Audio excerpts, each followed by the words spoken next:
Good evening, everybody. This is Monkeys Are Really People Radio.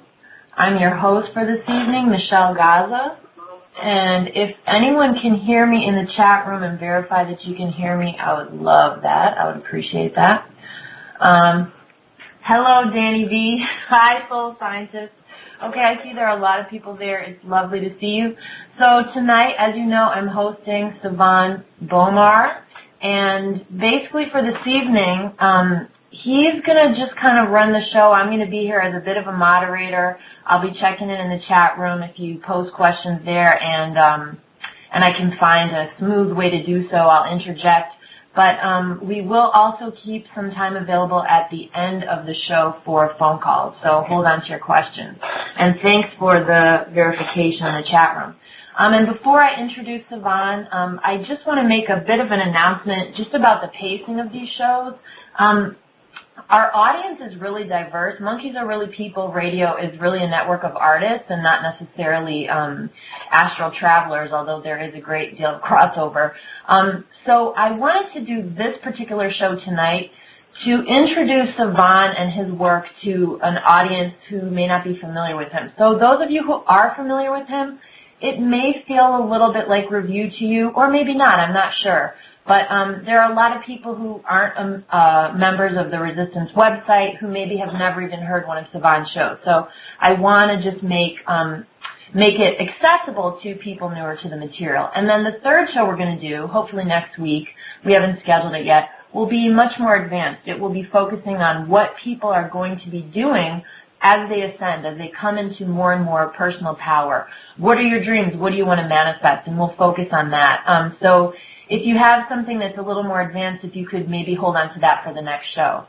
In between and thereafter, I will be also creating some shows helping people with really concrete exercises for things like emotional clearing, how to deal with anxiety or discomfort or issues that come up that can create apparent obstacles in this work. We'll work together to get through those obstacles. You know, 2012 is almost over, so we want to try to get a lot in before the end of the year. So I think that pretty much sums it up. Now I'm going to hand the floor over to Sevan Bomar. Thank you for your patience and welcome. Oh, it's just amazing to be able to broadcast once more. Thanks for having us on the show. It's, of course, the Resistance is in the house. All this to everyone, and then a lot of members, and of course, there's always guests tuning in. So it's just amazing to be here again to deliver the message. And yeah, as you said, we really want to give people a decent checklist, especially today, on what they can start to work on, but also just making it simple. You know, you're not getting into so much of the deeper esoteria today, but also talking about something that's just as important, which is really where it all begins. And, you know, as we were talking about earlier, it's really where when you start to get the information at first, a lot of the information just is somewhat puzzling, but you're also intrigued, so that keeps you going. But once things start to connect, the growth is really exponential. So sometimes when you're hearing some stuff that may seem way over your head at this moment, you know, once you start putting all the pieces together, it's not long before it all starts to make sense. And even the craziest idea is sometimes entertained on one parallel or another. And so I just think that at this point, if we can think it, then it's basically in the thought stream. And really invent something new is something that we're yet to see. There's a saying that there's nothing new under the sun, meaning that, you know, everything that's here has been here before at some time or another, and we're not necessarily the inventors. We're just reinventing and bringing out new things. But before that all starts, or what appears new to us, excuse me. But yeah, I mean, I want to say again, thank you for being here. Excuse me, thank you. Yeah, thank you for being here. Of course, you know, there's a lot of connections that are being made. You know how they talk about 3 degrees of separation, and how, you know, you should be able to get in touch with anyone that you need to get in touch with by the one individual next to you, and then that individual reaching the person. And I've actually had a chance to experience that in my life now, that if there's someone that I need to talk to or mainly get some information, then I have that just you know, a few steps over, sometimes the next step over. So I want to definitely put people in the same shape to be able to access who we are. I mean, this is a massive awakening going on the planet, but this is something that's going on all the time, like whether it's insects awakening or whether it's birds awakening or whether it's other ethereal beings that you can't even see awakening, or ethereal things going on that you can't see. There's always an awakening. So that's really what I want to be more the tone for today. But of course, today's show is 1,000 ways to raise your vibration.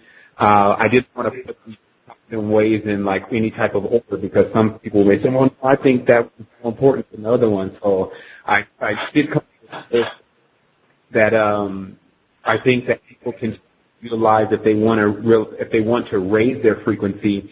And of course, it's going to be very how can I put it? It's going to get deep into the grooves of how you work every day. Because of course, if you don't experience activation, high levels of energy expansion, then there is just some calibrating that has to be done with your body or your mind or your soul. And but before I get into the product, I end this without any water. All right. I was smart this time. I brought my glass. I bought a smoothie in here, but that's actually got some acai or something in there. But I'm just going to go and need to get some water real quick. I do. Well, do you want to go do that, and I can just make some business announcements and. For sure. Okay. Okay, so we'll have Sevan back in a couple minutes. I just want to thank Michael Wall for being the sponsor of the show this evening. He's got a book coming out soon called Jive Turkey, and it's about how he discovered one of the 7 wonders of the world, and you can find out more about it at jiveturkeythebook.com. Don't go to jiveturkey.com. They're selling turkeys in Chicago, and that is not Michael's page. Otherwise, as always, Monkeys Are Really People is a group that is always interested in new content for our radio shows. So if you'd like to interview someone, whether it's Sevan or someone else, and it doesn't matter the topic, this is, again, an artist network, so it doesn't necessarily have to be about esoteria. We're open and interested. And you don't have to be a professional, and if you've never done it before, I'll produce the show for you. We can make it really easy. But basically, we're a network of artists that are just supporting each other, collaborating on projects, just trying to grow as people. So a really wide range of things that we're interested in. Other than that, we will be having, as I said earlier, a couple shows coming up just to learn some techniques for emotional clearing, emotional processing. A lot of people have had a lot of really wild stuff happen in 2012, and you may feel like you have a backlog, some energies you don't know how to deal with, so we'll be doing a show on that. It will probably be called No Inner Child Left Behind, and if you're interested, you can either, I think there's a little button on the page on the internet if you're listening via the web where you can choose to follow our network and you'll be automatically notified. I'm attempting to do that show soon, but there's a couple of workshops I need to attend next weekend, so I may not be able to do it then. And again, we'll be having a third show with Sevan, hopefully within the next week, where we do some more advanced discussion of these matters. If you don't know about it yet, Sevan has a website, The Resistance 2010. I'm sure if you Google it, you'll get to it. You can join in. It's just a simple sign-up process. You just have to agree to their codes of behavior in the group. And it's an excellent resource if you're interested in this. Probably many of you listening are already members. I myself only just joined. I just found out about Sevan in the last couple months. So new people are just coming into the fold. But it's a really exciting time, so thanks again, everybody, for tuning in. Oh, and finally, if you want to contact me, my name is Michelle, and my email is grumpycheerleader@gmail.com. Contact me if you have suggestions, criticisms, critiques, ideas, anything. But we're looking for feedback because we're a very new radio station, and we're still kind of discovering who our audience is and who's interested in what we're doing. So any of your feedback helps. Let me just check. Sevan, are you available? I'm here. Okay, great, beautiful. Okay, so let's take it away. Okay, definitely. Excuse me. I just, when you know that we at least probably have about 30 minutes nonstop talking, you really don't want to do that with no water. Right. Yeah. But yeah, okay, yeah, we can definitely get right into this. Like, I just wanted to first say to everyone, it's a little bit late at night, but I envision a time where there is no sleep. I envision a time where we're so awake all the time that we have the opportunity to do all the things and complete all the things that we want. Like we spend a large amount of time sleep, or at least in a what I call a state of mind, which is more like a daydream / I'm tired but I'm here type feeling. And of course, that's really what we get into the most is energy for the body. So before I start getting into how the body is really split up in the mind, body, and soul, let me, I'm just going to grab a chart here. Okay. All right, so basically, what we're really here for is we're definitely attempting to get a lot of the information that's going on in this reality on what's important to us, and we want to really get that fast. And what's happening, of course, is there's a plethora of information. There's a lot of people saying different things, and certain things are going to happen. You have prophecies going on everywhere, and people predicting things, and you have all this recommendation, whether it's yoga or whether it's some green food and or maybe some bag of juju beads or something or another that's supposed to bring you wealth, prosperity, health, expansion into even other dimensions, maybe a relationship with higher self, et cetera, et cetera. So there's this new arena that we're starting to embark on where we're leaving the dock of our old religions and faiths and belief systems that have been impressed upon us. And so now, we're going into strange water, meaning that a lot of the spiritual techniques and their origins and, their origins and those kind of things don't become something that we really think about when we get involved in certain things. And thus, when we have certain results, whether they be what you call positive or negative, it still really lies within the person doing enough research or if they had done enough research before they got involved, they would have understood that the key pieces to what they're studying have to be put in place first before they can fully expand with it.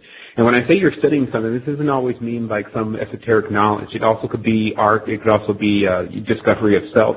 To me, it's anything that you engage in with most of your time and attention. So right off the bat, there's an old saying that, we are what we eat. And I think that it's time for us to really think about not just what we're eating on a food level, but also a mental and a spiritual level. And that's really where I start to look at a specific system that I use. And I call this system the MBS, the Mind, Body, and Soul System. And this is because I started realizing a long time ago that we weren't just dealing with our own physical self. We also had a spirit body, and we also had a mental body. And, without taking a lot of time to describe what each and every one of those bodies do, it's just easy for you to sit back and see how that may be possible, that you have basically 3 different stances that you can really deal with yourself, and it's how you're comprised. But you'll find that even if you believe that it won't be something new, that this knowledge of the different what's called vehicles that we're contained in that makes up our complexity has been known since ancient times.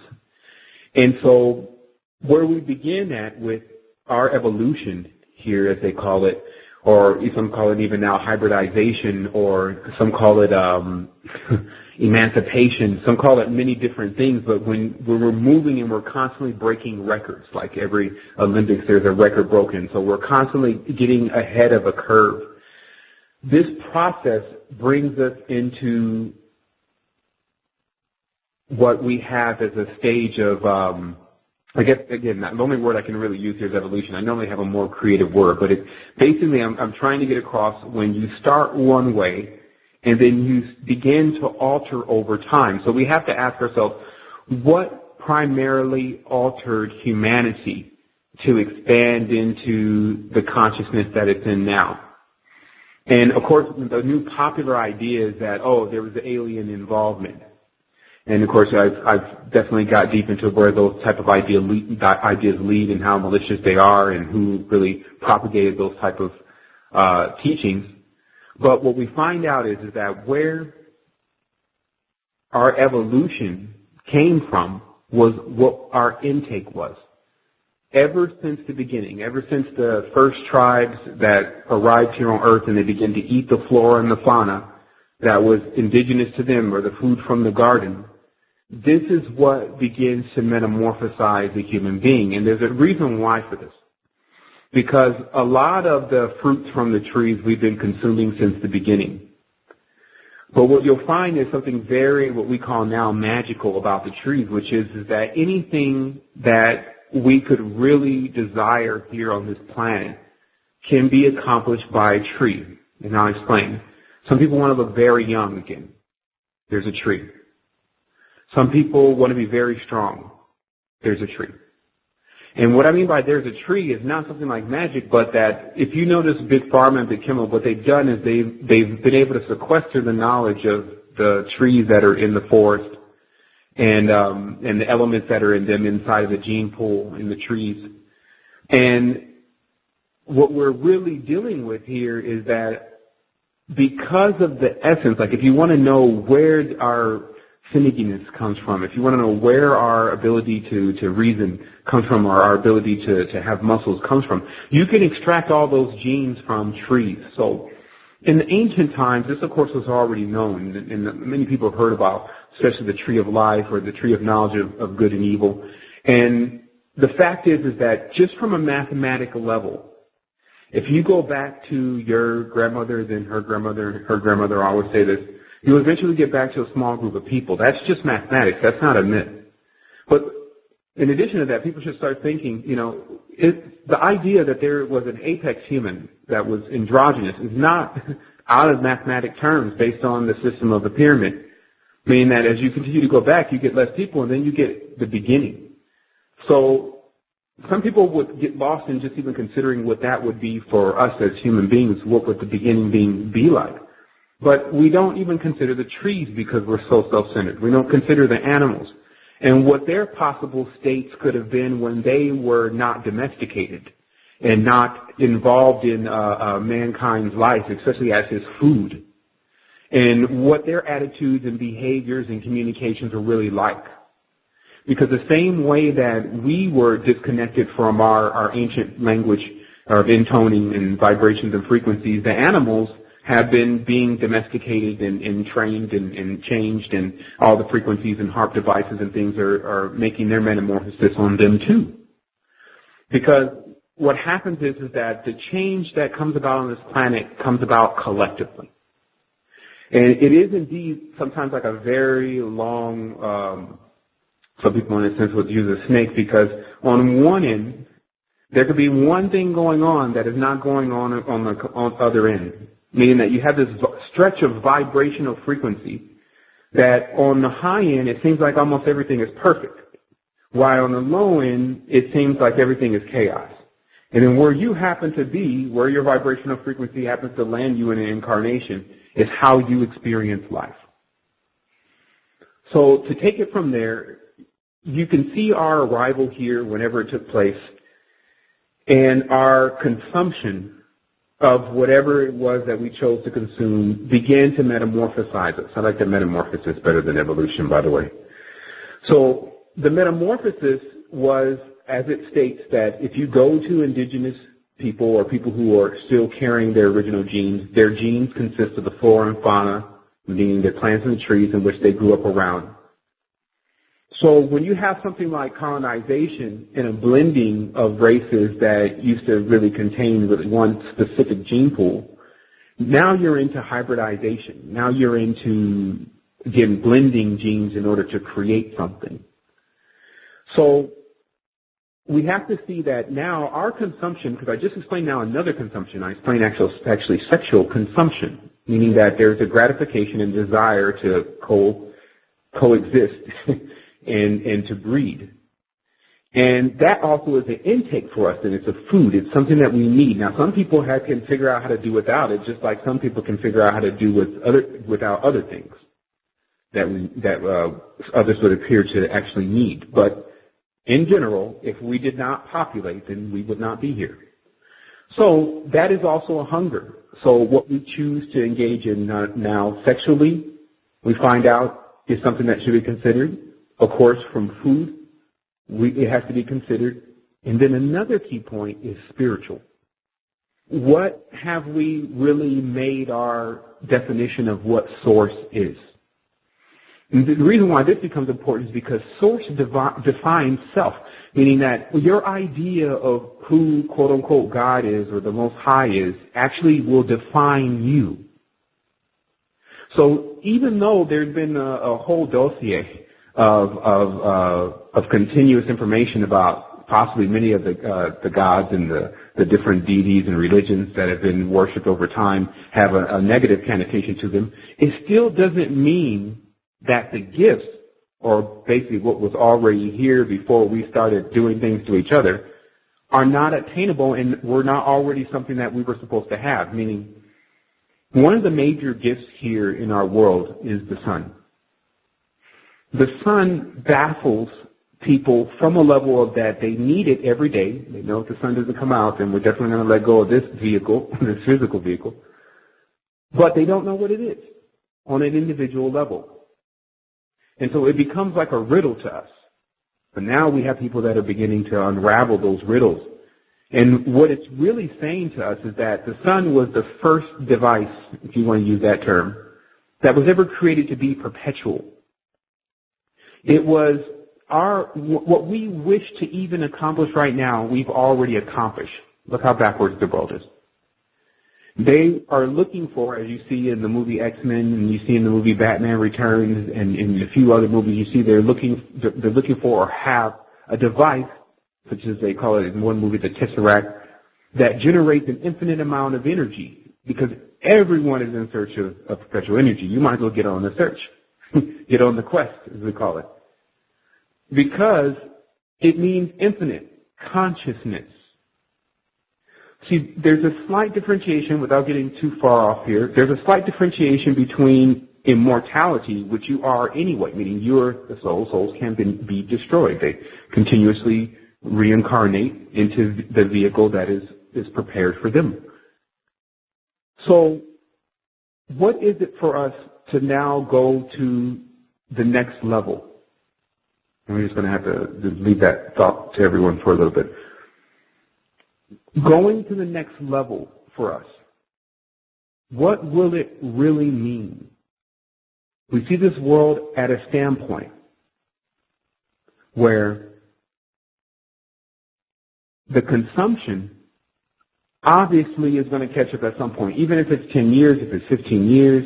This the way that we live, until we come up with something to drastically change it, has almost like a time stamp on it, a deadline. Unless perpetual energy is somehow located.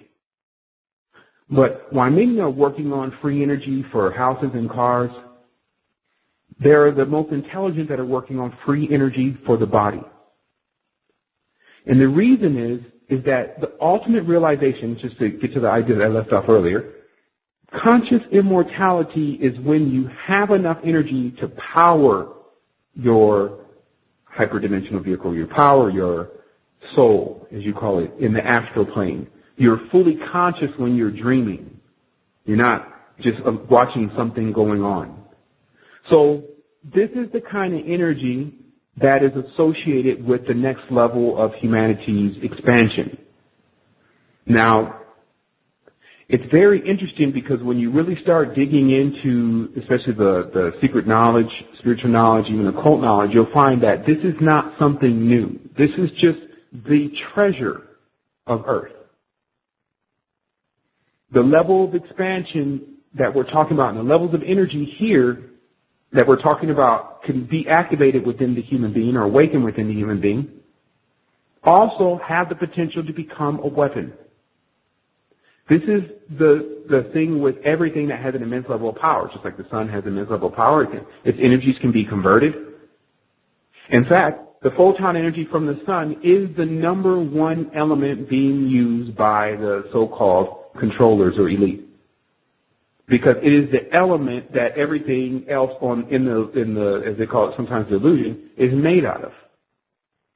And what I mean is that the photon is the origin of what you later on see as a computer. So why not get it when it's a photon? You see, what you're dealing with in being convinced to take is more or less the hand-me-downs of the universe. Plastic, psi, the different external expenditures that's going on to keep us from the control point. The control point of the energy, at least from that source, is definitely the photon. So let us get into, again, number one, how to raise your vibration and frequency is to start watching what you choose to take inside of your mind, your body, and your soul, and to feed it well. Feed it good stock. And that's how you can begin to raise the frequency in a really brute force way. So that was number one. Michelle, do you have anything to say over there? If, I can keep going. I'm going to number two. Yeah. Just, I've put my mic on mute because I'm sometimes typing in the chat box and I don't want the sound of my activity to interrupt. I'm just taking notes because, like I said to you before we got on air, Sevan and I spoke for a moment, it's difficult as the host because every 2 sentences gives me an idea of something else to talk about. But I love what you said about the hand-me-downs of the universe. I mean, it's that whole idea in our culture of, things being a pyramid and there's always someone higher than you who's going to have more, and this weird distribution of resources and power and the centralization of power is so treacherous. But, basically everything you're saying is great, and I'm going to let you keep going on to number 2, and I'll chime in again if something else comes up. Okay, great. So, just again, to be clear, the sun is some hyper-intelligent, already put together to perpetual motion and set it in the sky, and now it just drives off all this energy of photon light, okay? Just to catch up there. So what we're saying is, and what I'm saying is directly, is that what they, when I say they, I mean the so-called controllers, Illuminati, whatever you want to give them the term of today, they want us to pursue something with our intelligence especially that's already here. And I think there's pretty much a good deal of people who are already aware of the whole oil situation but really what it boils down to is it just boils down to using petroleum, using plastic. Because, not to get completely into something that may sound a little weird, but the reaction that plastic has and silicone has to us is something that we really have to study, because we are carbon-based life forms, and because of that, when we come in contact with silicone, it becomes enraveled within our organic body.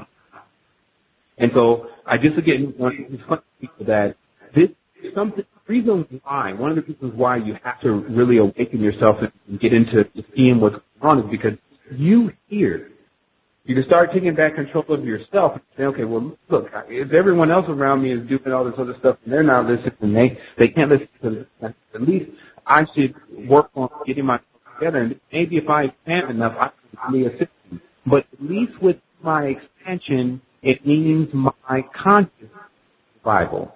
Now, notice how I keep putting this word consciousness on. It's important for me to do it because you're going to survive. You're mortal.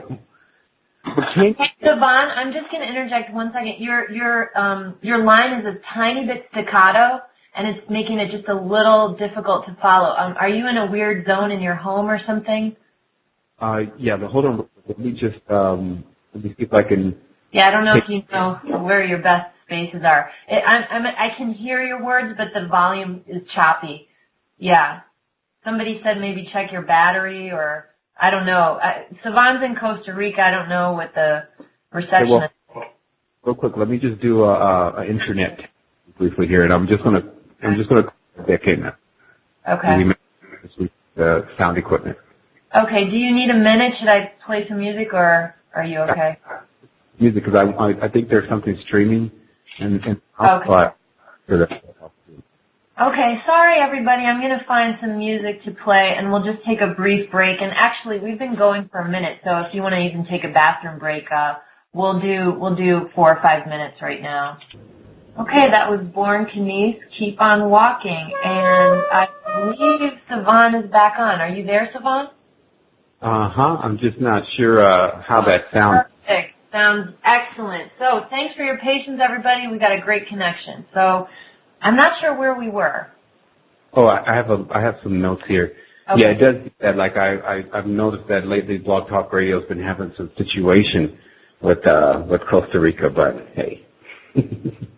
Well, you sound lovely right now. It's very crystal clear. Okay, awesome.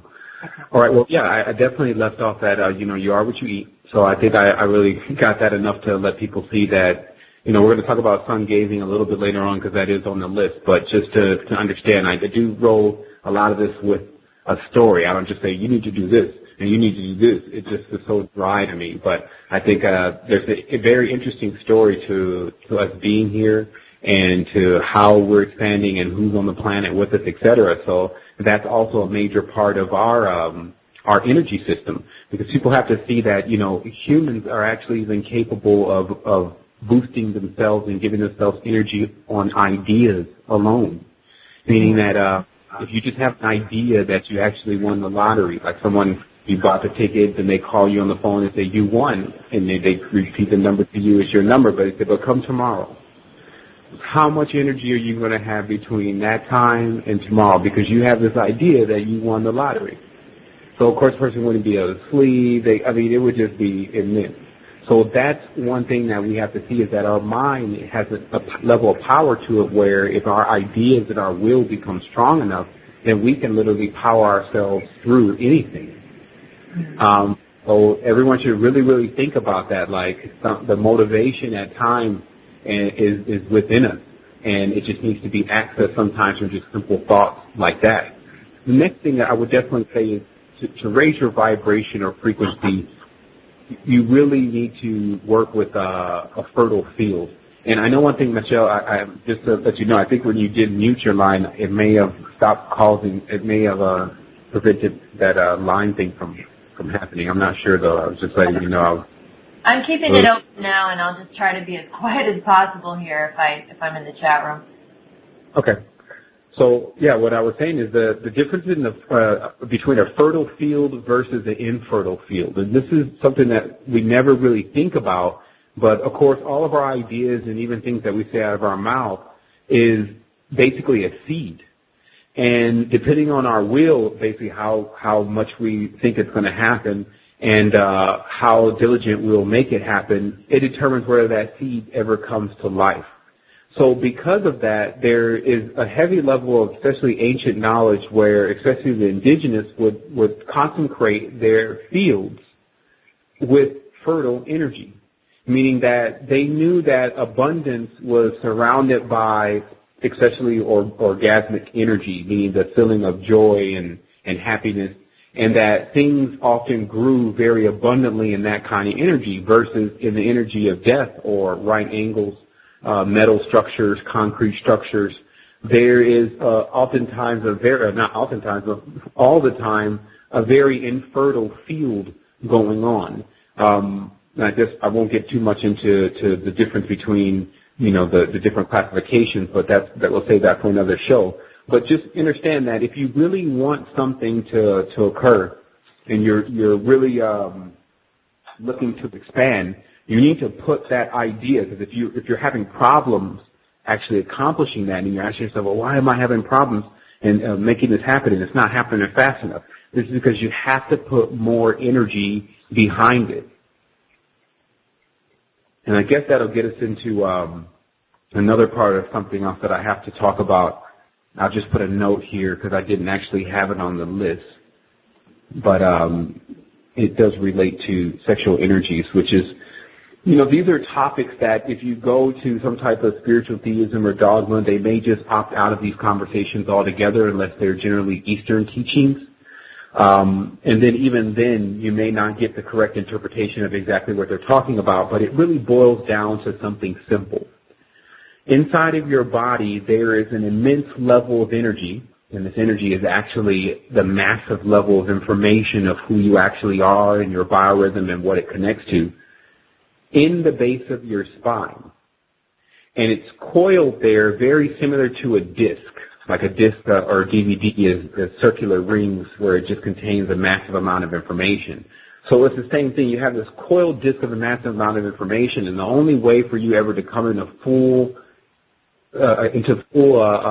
realization of who you are, then you have to uncoil it and allow it to actually expand your vehicle. So we'll get into that a little bit later on. Hopefully that makes enough sense. But you would be uncoiling your biorhythm, or what is basically hidden about you. I mean, people always ask, where's my past life, and I wonder what I was before, and can you tell me what what kind of person I am, or what I should look for with my astrology? So many people ask those kind of questions, but of course that is the key to those kind of questions. So the next thing I have on the list is, number 2 is fertile fields versus infertile fields. If you want to really manifest something, get into where it's really abundant. You can generally tell that by the level of green colors, nature, birds singing, life springing up everywhere, versus downtown New York. You see, it's, totally different frequency. But if you're trying to really manifest something, especially if it's organic, then you're going to need to go into an organic environment. Now, it just so happens that in infertile fields, I will just leave this disclaimer that numbers work well in infertile fields because numbers are really straight line.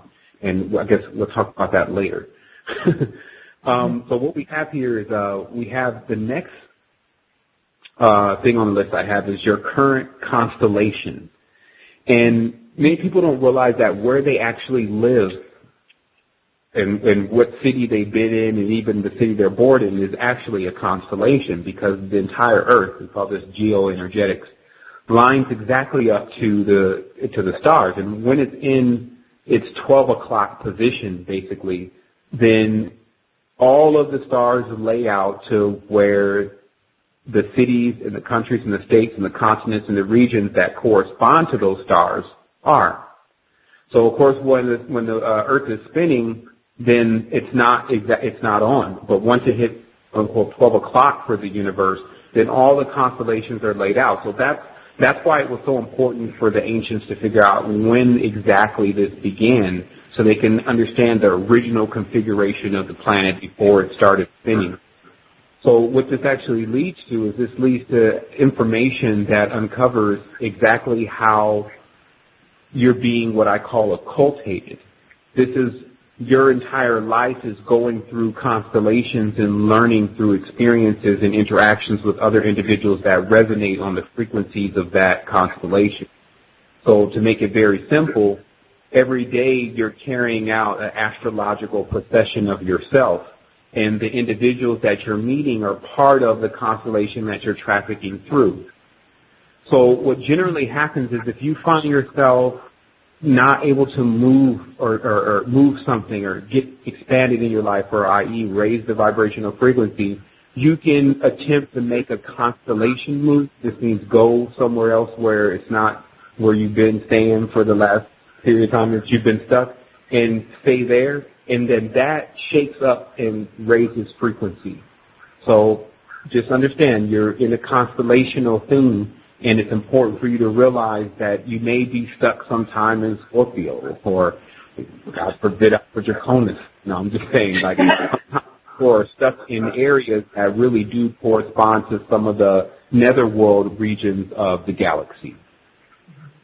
We'll keep going with this. The number 4 I have here is the Crystal Kingdom. Let us not forget, we do have allies on this planet. Like, some people say, well, sometimes I have this conversation, people are like, well, where's the benevolent forces? There are benevolent forces, believe me, of course, that's what's keeping a lot of things together here, but it's really our oversouls. We shouldn't really look to that there's something external that is going on. It's really all inside, especially when we're dealing with immense levels of energies and powers. So the Crystal Kingdom in itself is really the first part of awakening yourself because of what we call magnetic buffering. And I'll explain this very briefly. Many people know that even awakening Kundalini is very dangerous. Many people have a lot of disclaimers around awakening Kundalini, and that is for just reasons. But what happens is that why everyone's demonizing Kundalini, no one ever steps up and says, well, how do we repair the problem? It's like, so that's basically like everyone sitting there looking at the crash-landed ship, complaining that the ship is crash-landed, and nobody's trying to figure out how we're going to take it back off again. So, of course, I went to the next level of figuring out how we're going to take it back off, and it really, really corresponds to us first doing what I call magnetic buffering to our chakras before we attempt to awake them. And how this works is if you notice that each crystal corresponds to, has a color, basically. And there's so many crystals that each hue of our aura and all the different colors, the hues of different people's aura can appear, and there is that actual crystal here.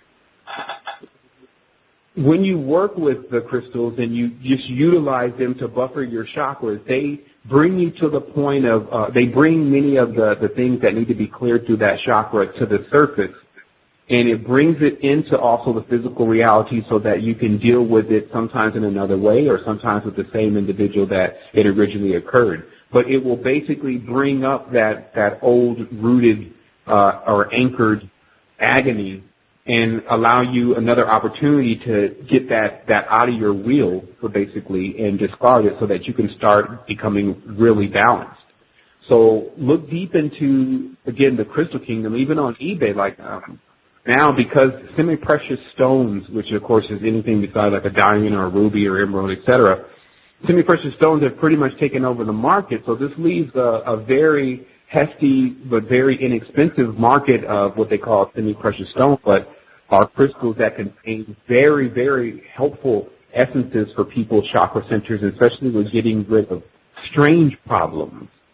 We'll just leave it at that. So yeah, this is a big thing because also people have to realize there's already information that's passed forth that many individuals that can actually see auras are noticing that individuals are having now a clear aura. It's basically about 4 or 5 inches thick of what looks like clear light around them.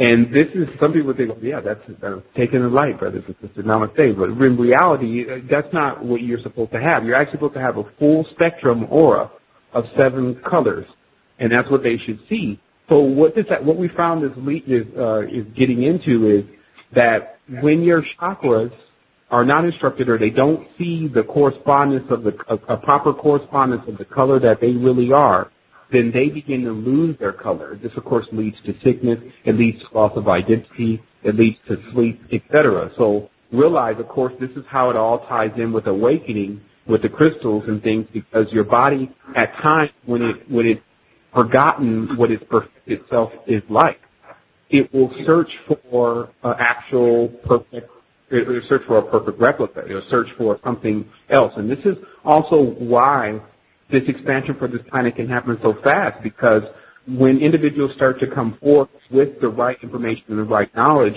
and the right level of expansion, it spreads to individuals very rapidly. So, people just think can I ask you a question? Can you just expand on what you mean about they'll search for a perfect replica? I don't understand what you mean. Yes, what happens is with DNA, over time, it corrects itself. Okay. So because all of this stuff is on a biorhythm and sensitive to each other, you can walk by a person that actually has a part of their DNA that is fixed, that is in a part of your DNA that's not fixed. And the DNA, because it's always chomping information, and this happens on an auric level. People, your memory is not in your brain, it's in your aura. That's why when you dream, you're out of the body, but you still have your name, you have a lot of information. So we have to see that what's happening is that you're coming into contact. There's actually, some people will call it like sexual, but it's a communion all the time with various essences that you can't even see.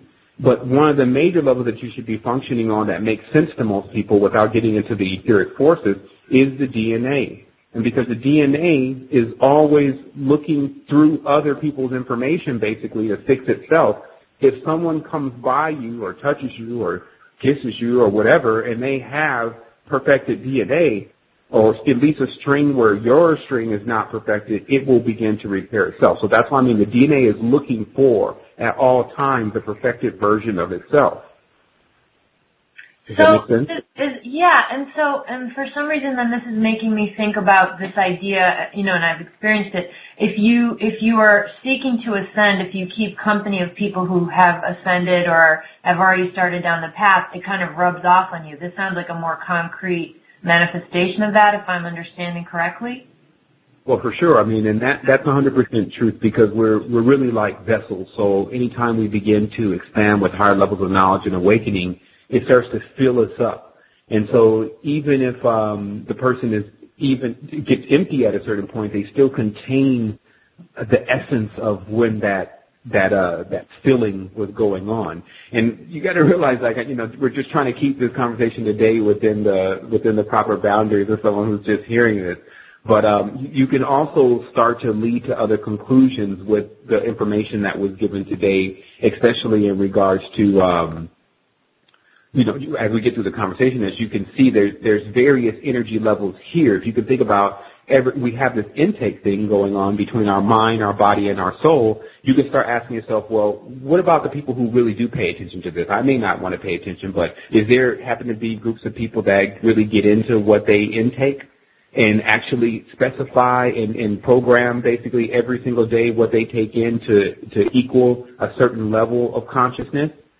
And by all means, yes, there's many people that found their body more fascinating than iPhone 5. Mm-hmm. So it's about us also seeing that we've been in this cave with thinking that, our country, and especially in the Western culture, our country is what's setting the trends and things, but totally ignoring what's been going on in ancient cultures and the world abroad. And so that's, of course, what the Internet has been helping with, is getting that information to everyone, and we're starting to get that information, but now it's time for us to feel that information, because it's the whole trick with the electronics that one has to worry about, is becoming like a number, becoming like plastic, becoming insensitive, and thinking that is okay. That's also the next level to it. Many people. That quickly, that's also why I just want to, and I'm sorry if it's redundant and I'm beating a dead horse, but that's why I kind of want to have these other shows reaching out to people who maybe, we're doing a lot of meta level discussion here, and because of the nature of radio, and also just because of the topic today, this is sort of a didactic experience.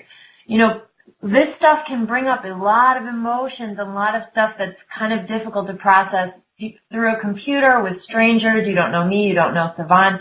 So I'm looking to try to create more ways, and people are doing it successfully, to create safe communities using the Internet where we can get into more of that stuff. But I'm always concerned that there's a disconnect for people who listen to a show like this and feel like they can't relate because we're not getting into the earthy nature of the emotions of it. And I just want people to know that I don't want them to feel invalidated because they're not riding this wave with us, this very Vata air kind of conversation, that all that stuff is legit. And I think that's the other challenge, is that we've discussed before, that drive towards abstraction, which makes us less invested in the earth, less invested in our bodies, less invested in the emotions, more into numbers, more into the head, more into being robotic.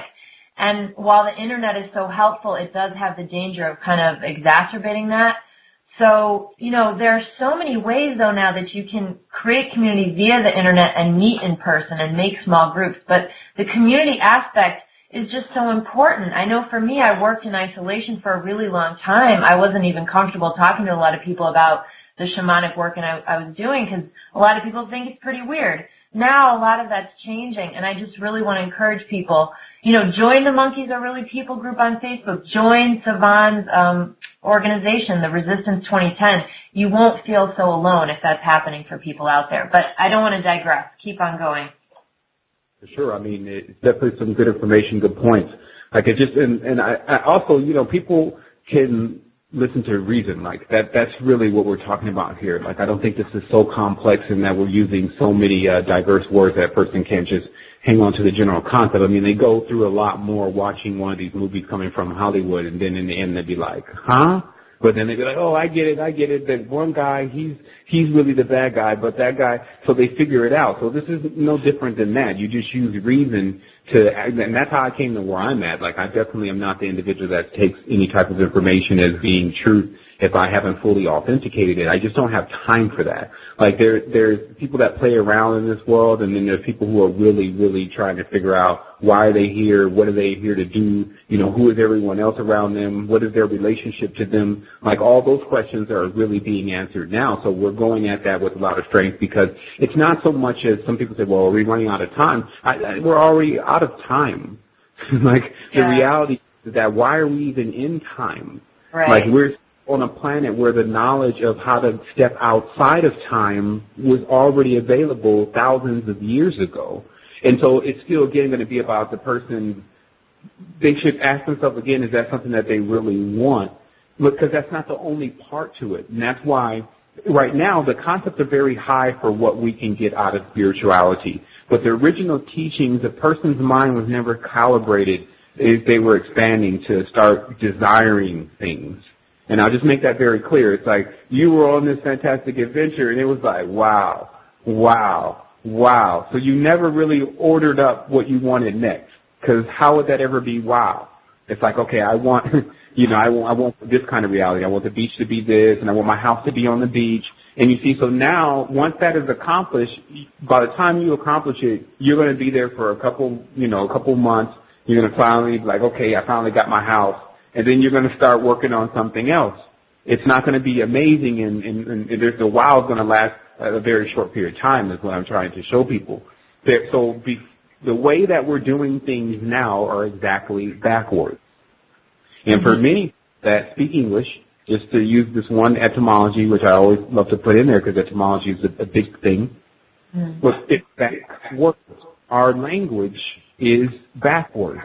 Especially to all languages that go from right to left. Our language goes from left to right. And that means something, because that controls the direction of our brain. And so what we're really, really dealing with here is that you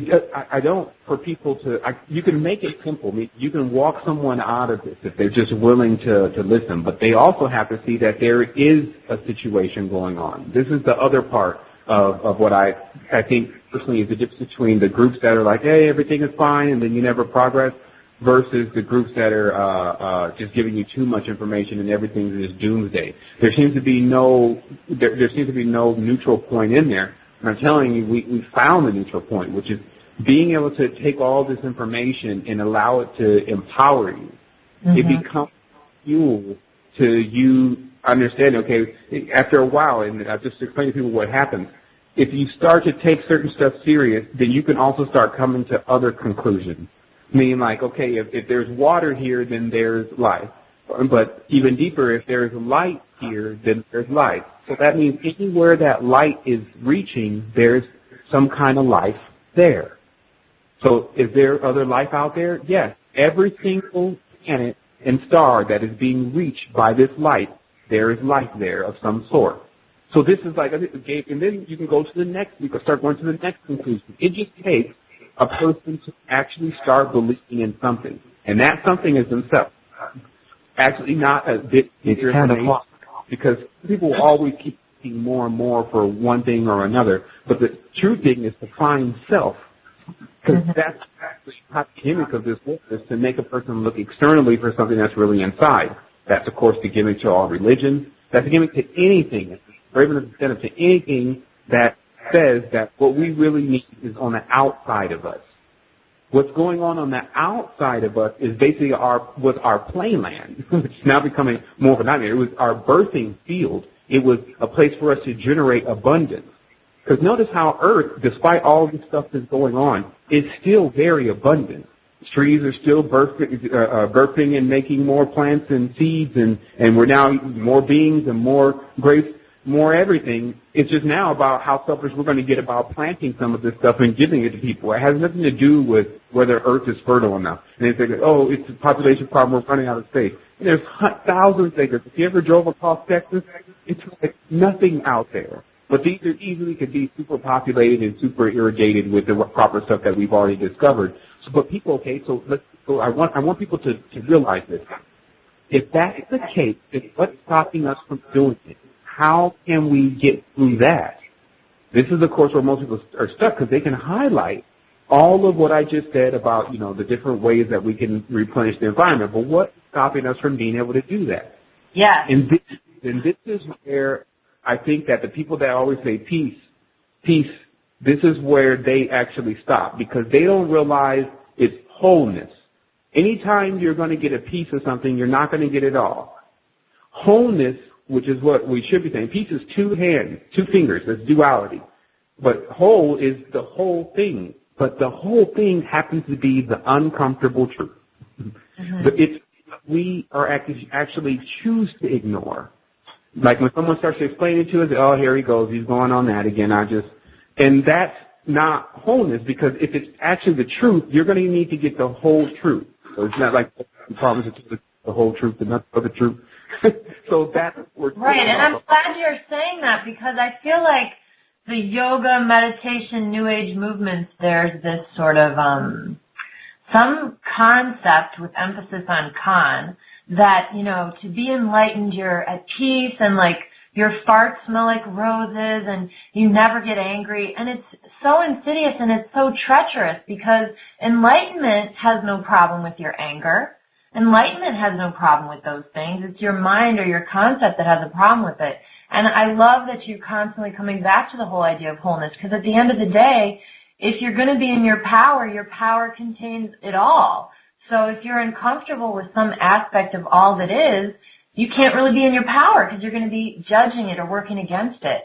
So the whole idea of peace sometimes gets turned into this toxic game, and I've gotten pulled into it as well on both sides of it, where people feel this need like you have to be nice or something, or like enlightenment is like always a soft touch.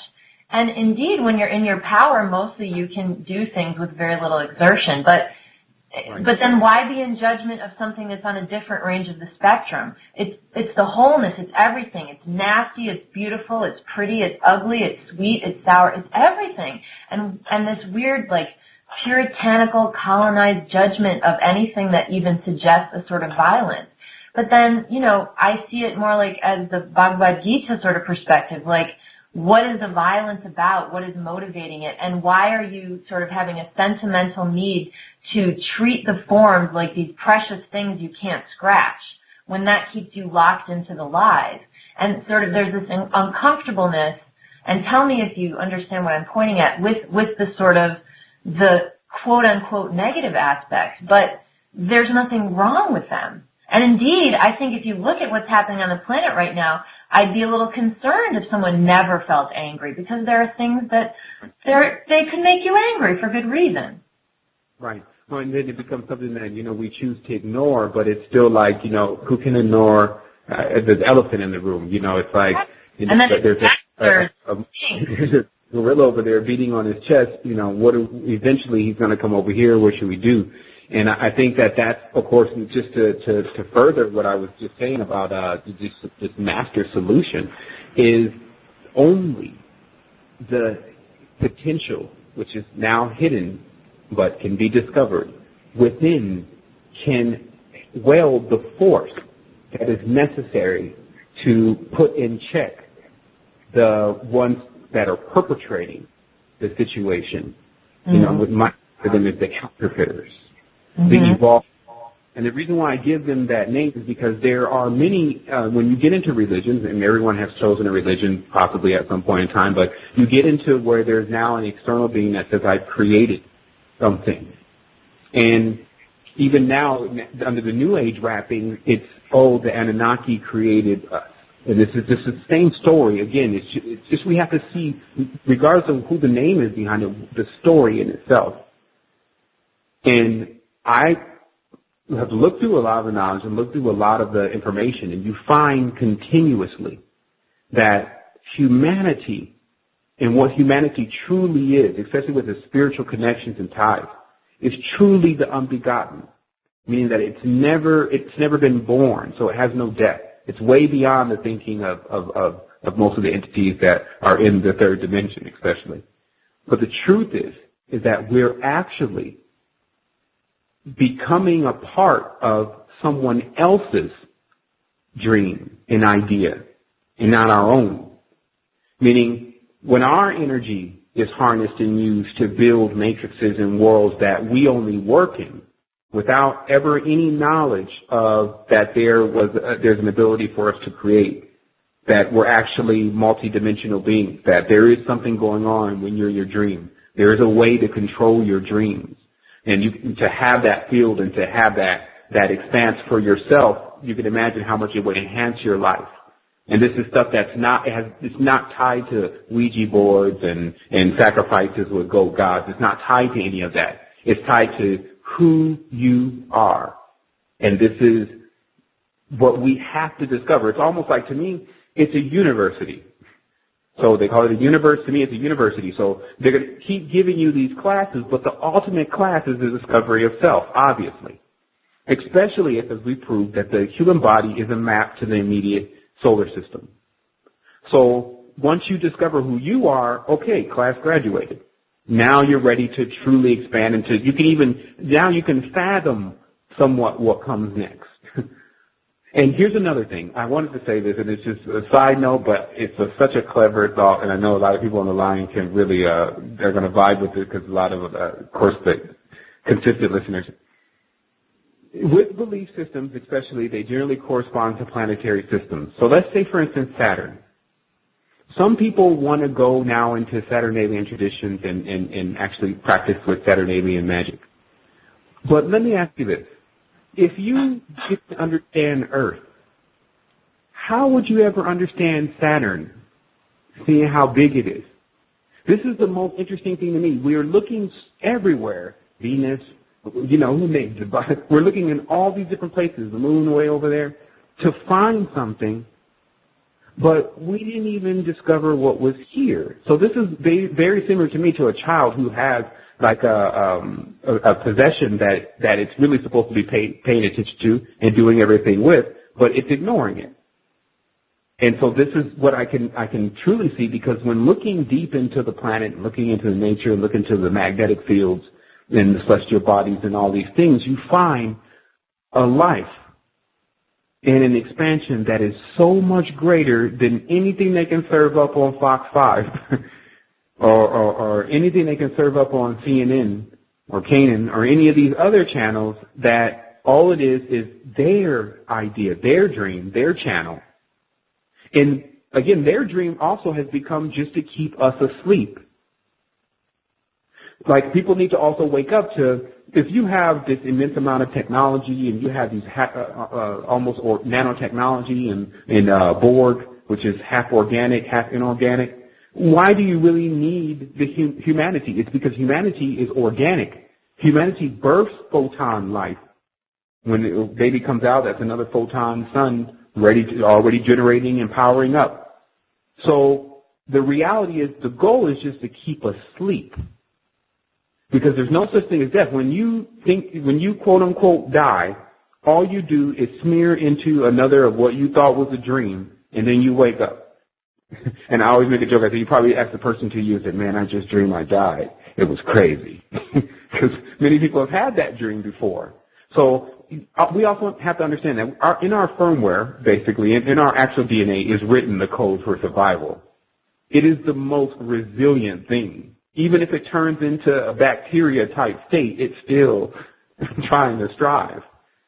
So this is also where we can see that, again, the cup is half full, because we're now on the dimension with individuals that know what's going on. We have the ability to fabricate, meaning to make things and to create things that we need to expand ourselves. We have an immense amount of knowledge.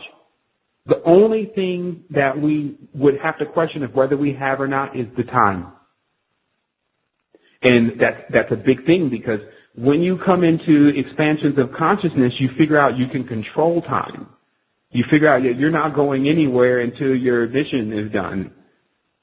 Well, what happens is that when we're in constant fear, and we just won't get into too much of this, but still understand that the clinging to this reality, the clinging to this environment, like when you do finally buy something, you get a car, you get some clothes, you get, even a girlfriend, you get a wife.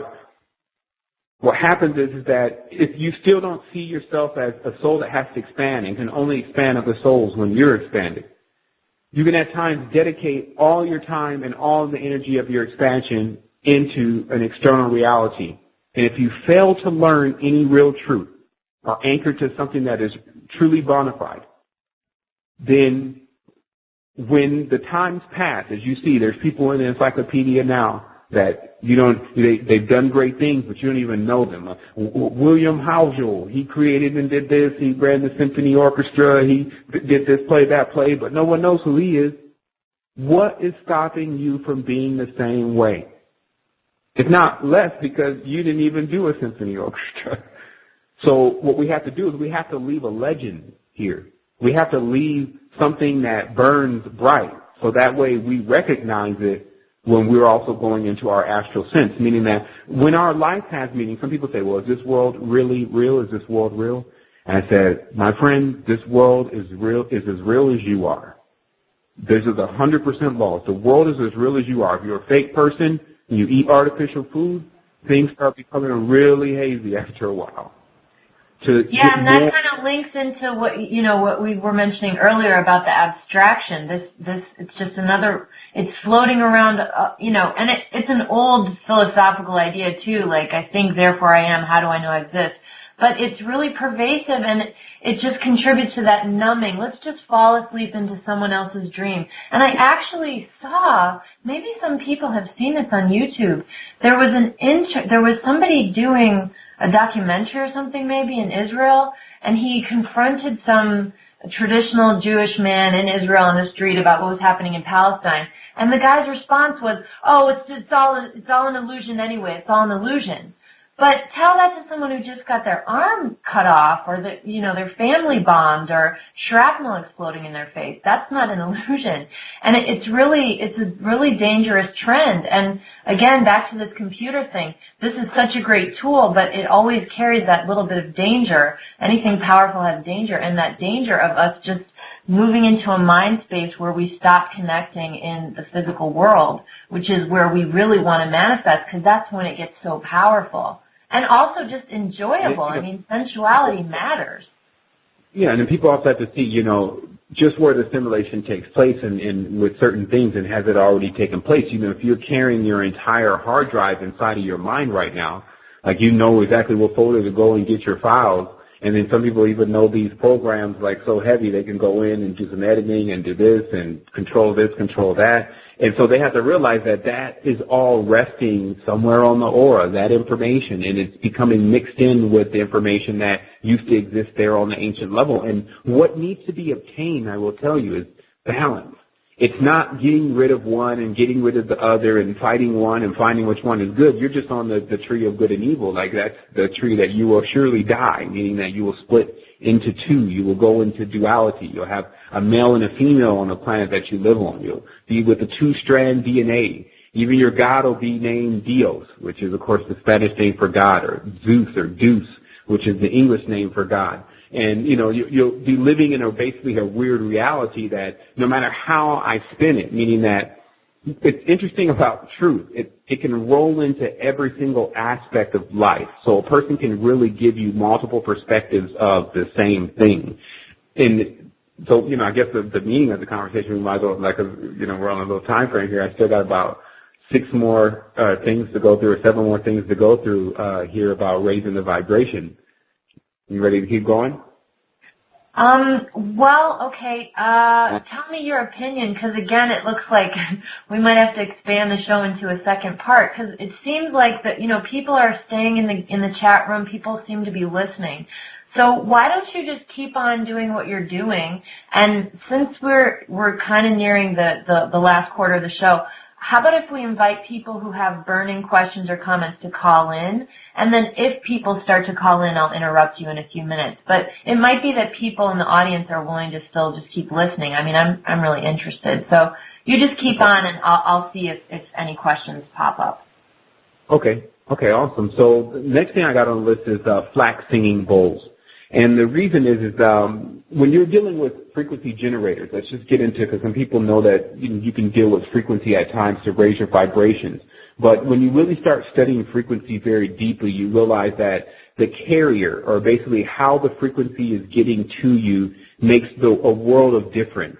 And generally, if you're using an inorganic device, meaning like you're playing back something that is like a frequency but through a computer or through a digital device, what happens is it actually becomes converted into basically a digital signal. So generally, when you're attempting to apply sound to your body, you need it coming through some kind of organic device, and this is or organic object.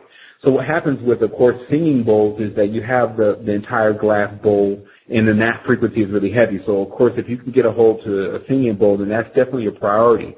But what I've also discovered is that if you use the FLAC files, and I found that there's an actual really nice torrent on singing bowls on Pirate Bay, and you can, and it's all FLAC files. And of course, FLACs are lossless files. They're basically the file that comes out right when the recording takes place. And so you could use those singing bowls to really work on the chakra centers. That would be the greatest way to apply frequency to how to raise your vibration, because of course many people have dealt with different types of frequency generators, special programs, hallucinogenic machines, etc. But we've really run the entire gambit on frequency, especially with items like the GB4000 and the frequency function generators from Germany, all the different devices. And we've pretty much come to the conclusion that you could do the best with yourself if you go with FLAC, you go with singing bowls. Next up on the list is orgone. Really, orgone is one of those things that it takes a lot of intention to put a proper orgone together, especially now because there's a lot of just orgone frenzy. So the best thing to do is to create it yourself. Also in using organic resin, and you'll know how organic it is if the resin really, really stinks when you're making it up. So there's videos for how to make orgone all over YouTube. But it is very effective. It's something that has visibly been able to remove negative energy from me, especially when I first started this expansion. Of course, when you begin, there's a lot of different things that you're carrying around. You don't even know it most of the time. So sometimes you're in a dark field, and you may need something to kind of vacuum out that dark field. And so that's kind of how orgone works. And it's also just a rule of thumb that if you can verify that the orgone has actually removed some energy, it's then better to discard the orgone after that. Many people don't talk about that, but you don't want to keep the orgone around or keep wearing the orgone. And really only a half dollar size piece of orgone is good enough. You don't have to go with a huge big ball because it looks nice in your house, because either way, when the orgone attracts, it then needs to be buried or something of that nature. So we're going to keep moving through this. Of course, breathing and meditation, but many people think that the breathing and meditation, is back on the namaste tip, but realistically, you have to realize that all the things that the Most High gave you were free, that were the highest level of importance, and one of those is definitely breath. Everything is, as far as if you want to find the Most High, is ranked within how fast you can go before you, without it, before you're just out of here. And of course, one of those is breath. It actually comes before water and even food. So if you really want to identify your connection with all there is, then it's in the breath. And so understanding how pranic breathing works is your key. This is different than you just sitting there trying to be calm and calm your mind. This is about being able to reverse your breathing, which is adding oxygen into your stomach, understanding how to blow your diaphragm, which is the lower area in your back, and opening up those three pockets, because that's what actually gets you into the altered feeling, which is basically the feeling that you can really see that there's an energy center in your body. And so I would highly encourage people to look into the breathing and the whole body breathing. We have one video on the site, but I'm gonna get another one done now that we have now that we have the proper equipment. I just want to let everyone know we did finally get everything installed thanks to Resistance member Jens. We worked on it for about 4 or 5 hours today. I know it's kind of a sidebar, but we finally got all of our live equipment up to begin to show the show in a whole different way. So I guess, I just want to let everyone know that just in case I forget. But again, the breathing and meditation videos, some new ones will be coming out. But still remember, now you got the information. Whole body breathing is totally different than what is generally seen as meditation. And then once you start feeling that energy, you really become fascinated with this energy coming from you, and you become more concerned about building it. Number 8 on the list, of course, is yoga and mudra.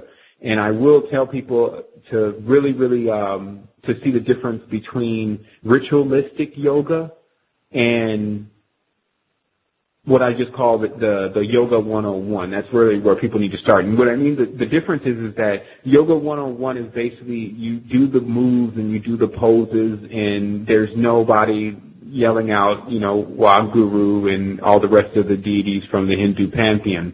Because in that instance, and this is the disclaimer about the yoga, that is actually a ritual. And so in many cases, because the yoga works with chakras, at times you can open yourself up to energies while that chakra is open, and if you're intoning the vibration of a particular energy or ancient deity, etc., then you basically open yourself up to possession. Now, I'll tell you what this possession actually looks like once it gets into many of those yoga fanatics, and it's a complete bliss, meaning that it looks like they're high all the time. They're very soft-spoken. They don't really say much, and they even kind of talk over people when they're in their session. But it just seems like they're not there, and that is again a complete washover of the aura, a complete takeover of the individual. They're no longer themselves anymore and expanding anymore, and they're just completely anchored to this teaching of this, and they'll generally come with the ritual, etc. So be careful of the difference between those. That's a big time disclaimer, because many people think that it's all nice in there. But remember, those Eastern teachings did come from both spectrums of the Sri Yantra, or the Yin and Yang sign.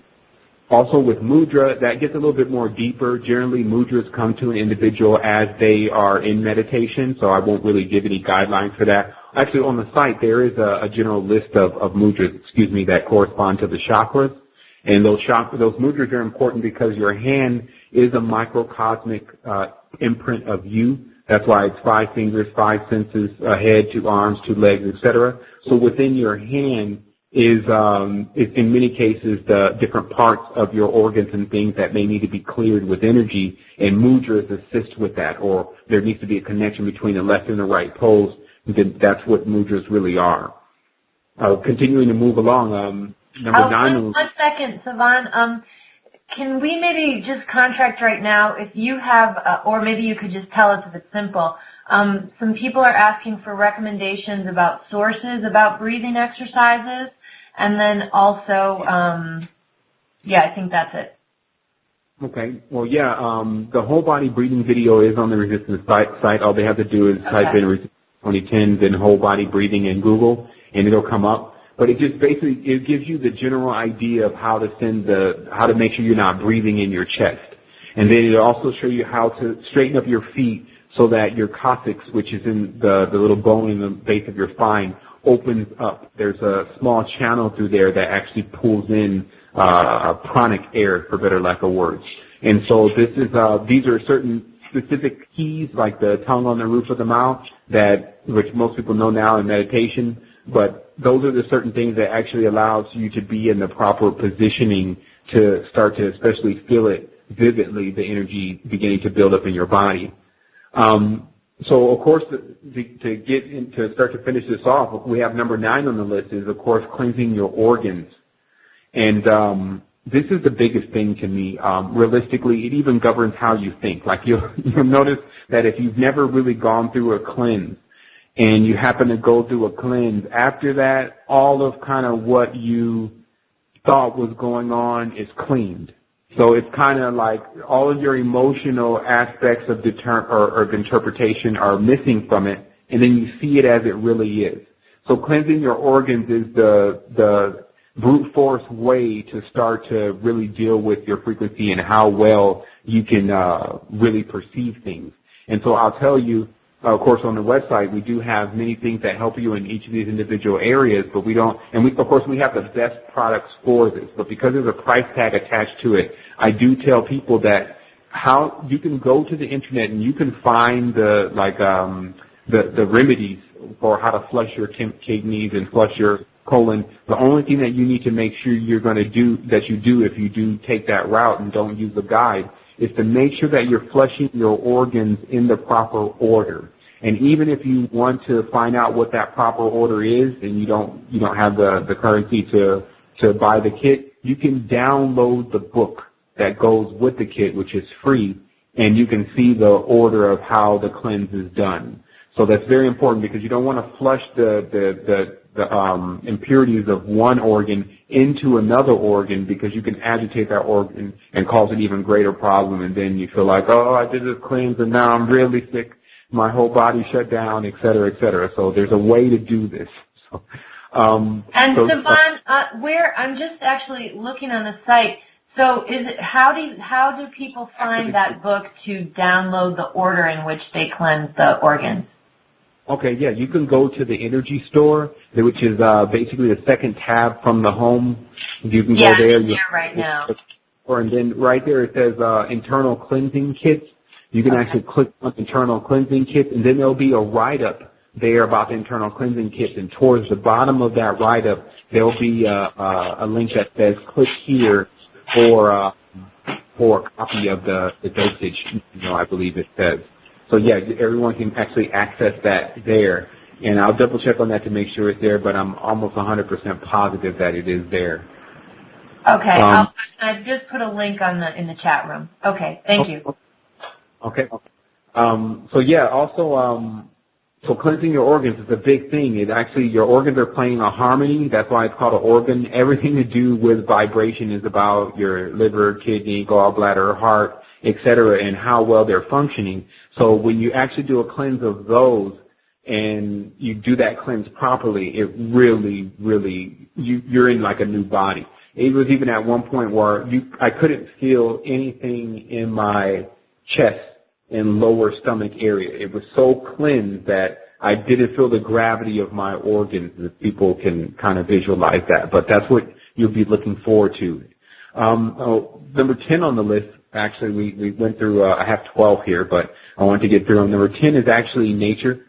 It's the sure, guaranteed way to get into a fertile field and to start correcting the frequency. A lot of people don't like to stand out in nature for a long time. It starts to irritate them, especially if they're really from the city and they have a hard time like just not thinking that, hey, I could be doing something else, or I could be expanding on another level with, reading this book or whatever. You still have to realize that that is part of the situation. Like, you have to see what the connection here is with the planet, and you have to experience that. So you have to understand how to charge is basically the thing. You have to see that there's a cycling of energy also. When I say charge, if I say charge off a tree, some people go next to a tree and imagine they're pulling energy from the tree. This is not going to even work. What you have to do is you have to visualize cycling energy, because everything in the nature works on a wheel or a cycle. So you have to actually see that there's something that the tree needs from you, and there's something you need from the tree. The tree has an immense level of it, and you have an immense level of it too. This is also similar to why you have carbon dioxide coming out of our mouth, and then they have oxygen coming out of theirs. So there's a symbiotic relationship going on. But to understand symbiotics is to understand that the actual cycling and the perpetual energy, and not being a vampire, which is basically where you're just only looking to drain or get something and not give something. So this, of course, is the big danger in the world. To finish off here, I do have sun gazing. Sun gazing is something that you really have to learn about before you start doing it. Don't just go look up at the sun, but around 3:40, 4 o'clock in the morning, somewhere in there when the sun starts coming up, you have about a 30 to 45 minute window where the sun gives off most of its replenishing forces during that time. And it's just a large amount of it. And then also when the sun is about to go down. So if you have the opportunity to take in those energies from those periods, it really does help the auric field keep up the frequency. And this is how you would know it from another level for those who have access to their third eye. When you look at the sun, you can actually hear the ringing sound in your ear increase. And those who are really sensitive with their body, they can hear their frequency. Most people can hear their frequency. All you got to do is put in like a pair of earplugs and then just listen, and you'll hear this thing that sounds like a ringing in the ear. That's your frequency. That thing can get so high that it becomes apparent that, your frequencies are going up and going down. Likewise, just as a sidebar here, if you hear ringing in the ear, it generally is a communication of some nature, meaning there's other etheric forms, but because they don't have voice boxes, their level of communication or transfer of information is done through that sound, which sounds like basically a data transfer.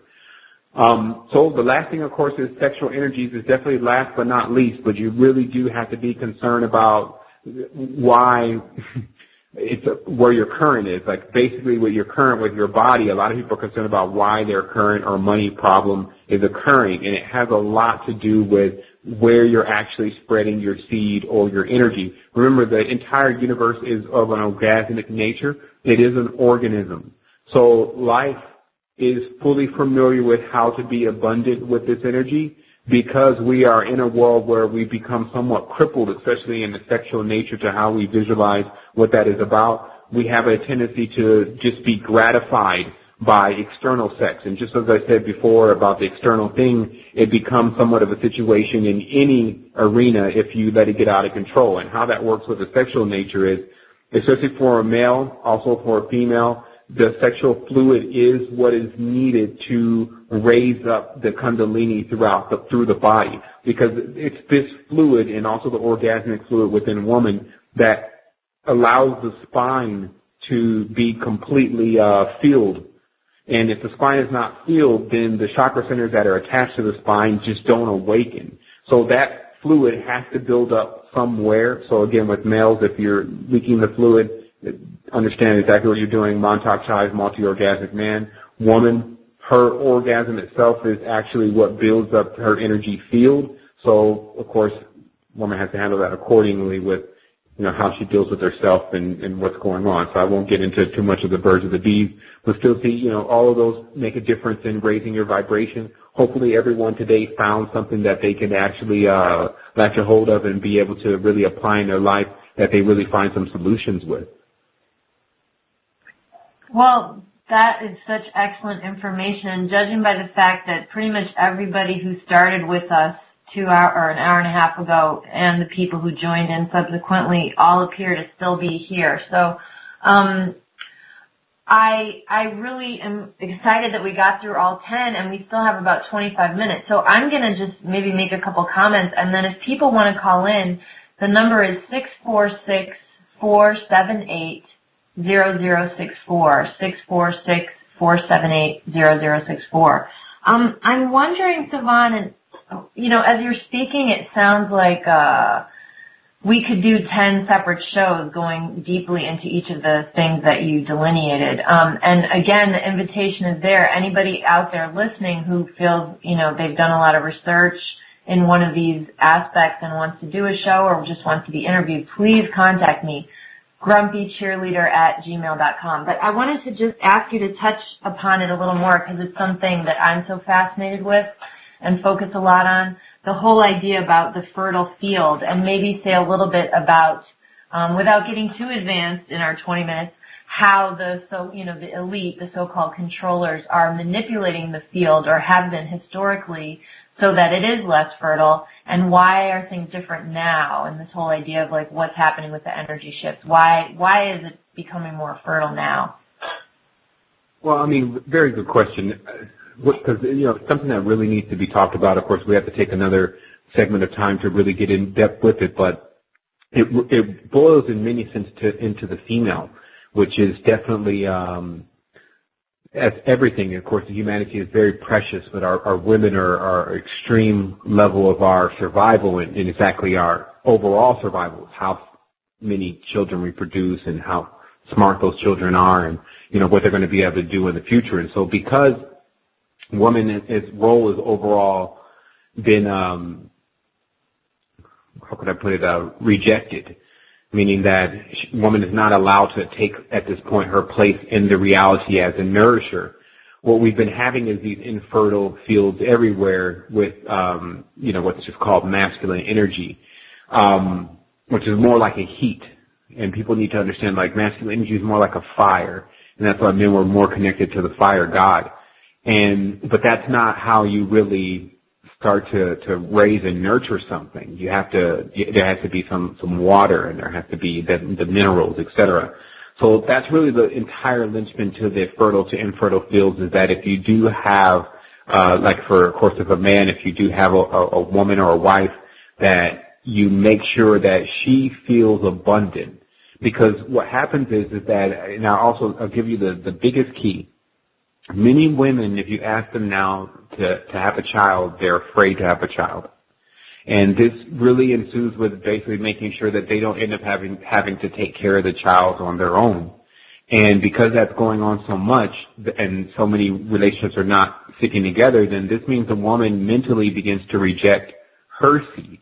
Now, because everyone has their role in the universe and everything produces its fruit, what is the human's fruit? And of course, the human's fruit is our children. So, if what happens in the overall consciousness of the female species on the planet, if they begin to think, I don't want to produce any more life, I'd rather have iPhone 5 or, trip to this concert, then that actually begins to affect the entire field.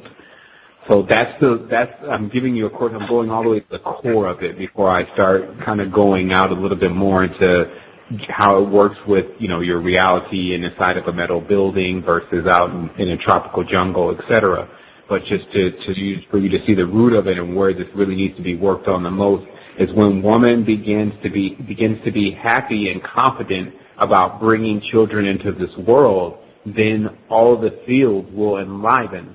Because it's interesting, when your third eye opens, you actually see an excessive level of decay in the reality that you can't see with your normal two eyes, meaning that when you look at a tree right now with your normal two eyes, that tree looks, especially if it's a vibrant tree, looks decent enough, looks nice maybe. But when your third eye is open, it's very interesting, especially even in Costa Rica, that when you look at trees, you see holes in them, and you see actually that they're dry and that they're really thirsty, even though they don't look like that when the regular eye. So I have to figure out what this exactly is about. But what it really gets into is that the fields that are controlled by our mind, and this is why I think now they're moving over to this cloud drive all the time, and everything is the cloud. And this came from a long time ago, I guess about a year and a half ago. I was talking about how our ideas they make clouds. And, all the consciousness of a particular city is in the clouds, because especially most people keep their ideas according to the hyperdimensional map, in the clouds. So now you have these cloud drives, which are basically a lot of computer data and useless information in the clouds now.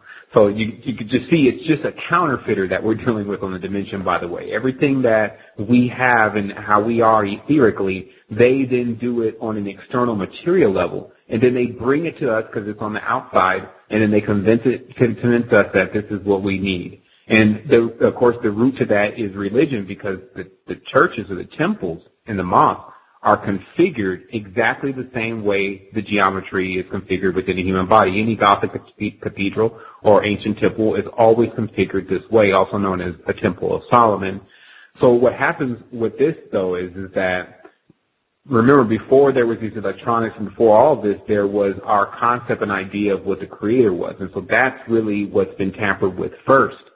And then now all this stuff is just what we're continuously going for as we're falling, as we've already been basically had or been foolish for a moment. But it's a good thing, again, that we're waking up, because once you start to wake up, the first thing you ask, of course, is how long I've been asleep. But really what's happening around you is it becomes where everything starts to become a constant awakening, because you see things and you're like, man, that's been going on for a long time, and how did I miss that? And that starts to not so much as startle you, but it quickens your heart, basically, to make you think, this is strange. Like, I wasn't even awake at all.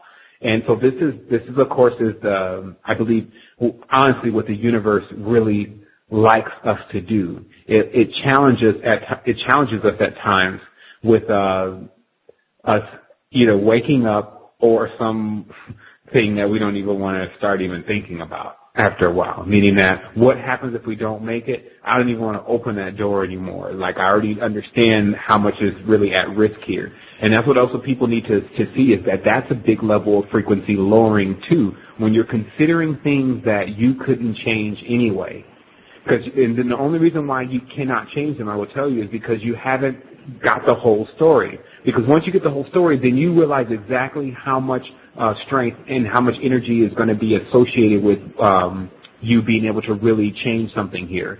And then when you aim for that, and I want to really get this clear, when you aim for that, it doesn't all the time mean that you'll be able to accomplish that. But because those ideas in themselves are so high, even if you hit in the middle on the physical reality, you'll be all right, meaning you'll be in a good zone. And this is what I noticed. If some people are asking themselves, well, why would I ever want to believe in this? Why would I ever want to start accepting these concepts that I'm really an expanded human in a micro-universe, et cetera? And it's because those kind of ideas are so high that even if you make half of the energy that they're really associated with, you'll definitely do very fine in this three-dimensional reality. Yeah, and just to speak to the maybe fear some people have or a part of them may hold on to of, oh, what if we're not going to make it? I mean, it really is our choice. We can, even if just the people who listen tonight do this work and raise their vibration, it's affecting everybody. When you heal yourself, you heal all your ancestors who had that problem. You become basically a vessel to help heal other people with similar problems and even other ones. Because once you start to do this work, you just learn patterns of clearing and healing and raising your vibration that work no matter what the problem is. I mean, sometimes the mind wants to separate things, like it's so complicated. And yes, intellectually it is, but when you really stand into your power, you see it's not complicated at all.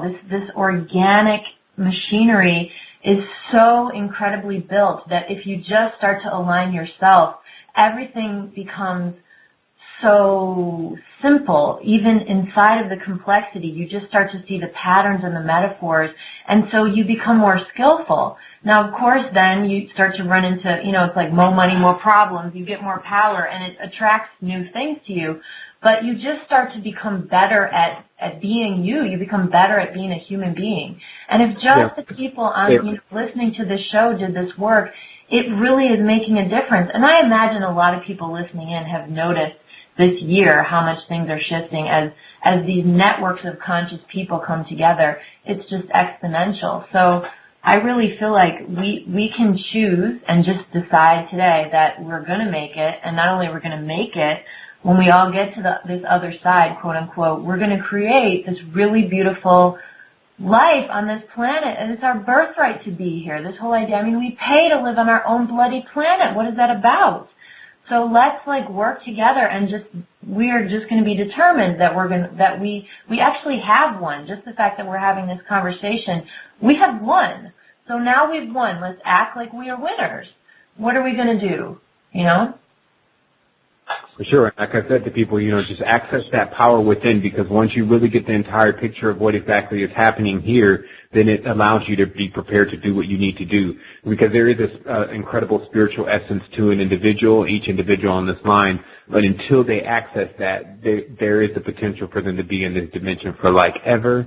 And that's the other thing. It's an endless knot. So until you get it right, then you can be here. And remember, the controllers are fascinated with that concept. Why some people are fearing that. They don't know, I may be here. That sounds bad. The controllers are fascinated with being here forever because they can control this according to what they think. Meaning that there are limitations. And I heard you speaking on a show, and I can't get back to the page. I don't remember the man's name. I want to say Craig, maybe. There's a recent show where he interviewed you, and you were talking about this. But the controllers, and I've used the term, it's almost like they have spiritual Down syndrome. They're like the Wizard of Oz. They've got this technology. They've figured out how to manipulate us as organic beings and emotional beings, but actually they're so intent on doing this because they're miserable. I mean, happy, free beings would not want to colonize others. They'd be happy, they'd be free, they'd be spinning their own endless energy. So we actually have all this power, and it's like they've tricked us into thinking that they're ahead of us when it's so not the case. It's the first shall be last and the last shall be first for a really good reason. Right, and that's really what people need to know. That's something that we have to be aware of, that we are massive. And just the whole hindrance to our expansion is really what has to change now. And I believe that 100% we're up for it, because it's also getting a little boring. I think there's a lot of people who just see things as they are. You don't have to really give them a whole long speech about what exactly is going on. They're like, okay, just tell me what I need to do. It's like, okay, man, you need to activate, or this thing is going to be like this for it has no creativity to it. It's losing its essence because we're sitting back and being entertained by them, like a computer waiting to be engaged before we make the next decision, like waiting for them to bomb Gaza or them to bomb Israel or somebody to do something so we can get up and say, oh, they're doing this. This looks like the end of the world. I mean, but come on, like, are we just going to continue to wait for them to do something? And so right, we behave like, and I haven't been to a video game arcade in ages, but, it used to be the case you go to these video game arcades and they'd have the sample game on loop before you put your quarters in. And it's like humanity is sitting there watching the sample game, getting excited as if they're really into something when they haven't even put the quarter in yet. So, right. I mean, it's so profound how few of us have ever actually experienced our real power. And, like, once you start to, it can get a little intimidating, just so people know if you're newer to the process, but don't stop because it's so incredible. And all these problems which this intellectual overlord people want to complicate and make it seem so impossible, they're not impossible to solve if we just are who we are. Who are you as a human being? Who are you? Why are you here? Find that out and don't stop until you do, because we need everyone to just like learn how to put the quarter in and shift your gears. Right now we're just kind of sitting there with like saliva dripping down our cheek, like, so let's shift. And I so appreciate what you do, Sevan, because you're really contributing lots of tools and information to help people learn how to do that. And as a community, let's come together and support each other if we have fears or feel intimidated to keep going into it. For sure. That's definitely what we're here for. There's now a large amount of us. There's these 6,000 people in the resistance, but there's even millions of people on that same frequency are ready to tap into the same frequency of being just expanded. Even beyond resistance. Like some people say, well, all the time, why we use resistance, and I've definitely come up with a million clever reasons on why to still keep a resistance going. But in reality, it's expanding into the wholeness and all itself.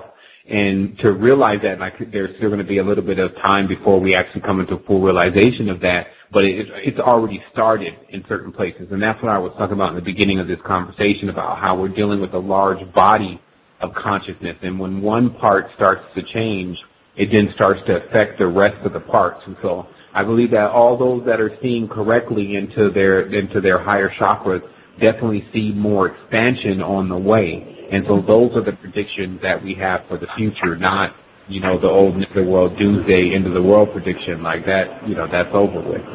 So yeah, that's kind of a good segue to. We still have a little bit of time, but just in case people have to go, because we only have 10 minutes left. But the next show, since we were so efficient and we got through the top 10 tonight, the next show will be about, what are we going to do? We have this power, and really hold on to that, even if for you right now it's just a belief, because you'll see it when you believe it. You have to believe it first. You have to accept it.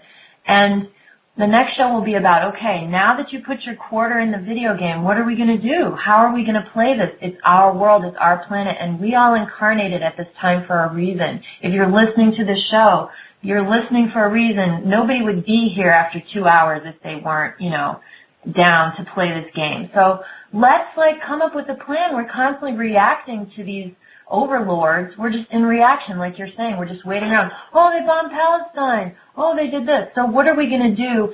And importantly, when we talk about that, we need to talk about it from the perspective of our timeless self. Because another problem of the colonized mind is that it's in a rush for getting shit done by the end of this business quarter. Well, I want to be working on plans that are going to be in place for 18 generations from now. Let's start building. Let's plant a tree that won't really come to fruition for several generations, but let's do it. Let's gift ourselves and our future selves.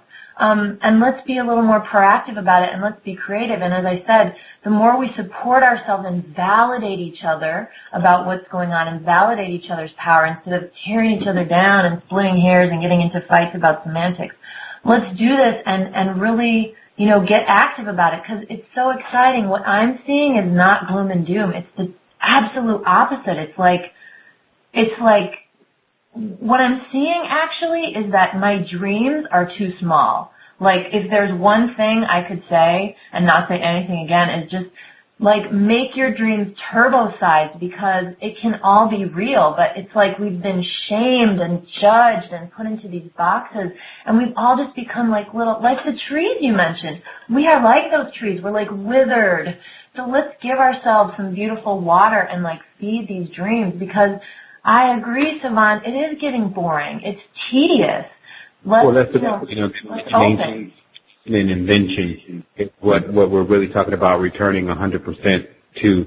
And because we had that as a child, I think everyone can still tap into a little bit of when they were a child and just how, imaginative they were about things, and then that fades out over time. But that imagination is actually the energy and the will tied in right there. That's why I was saying in the beginning, we were able to fuel ourselves off of ideas. And when we're younger, we're able to do that a lot better than when we get older.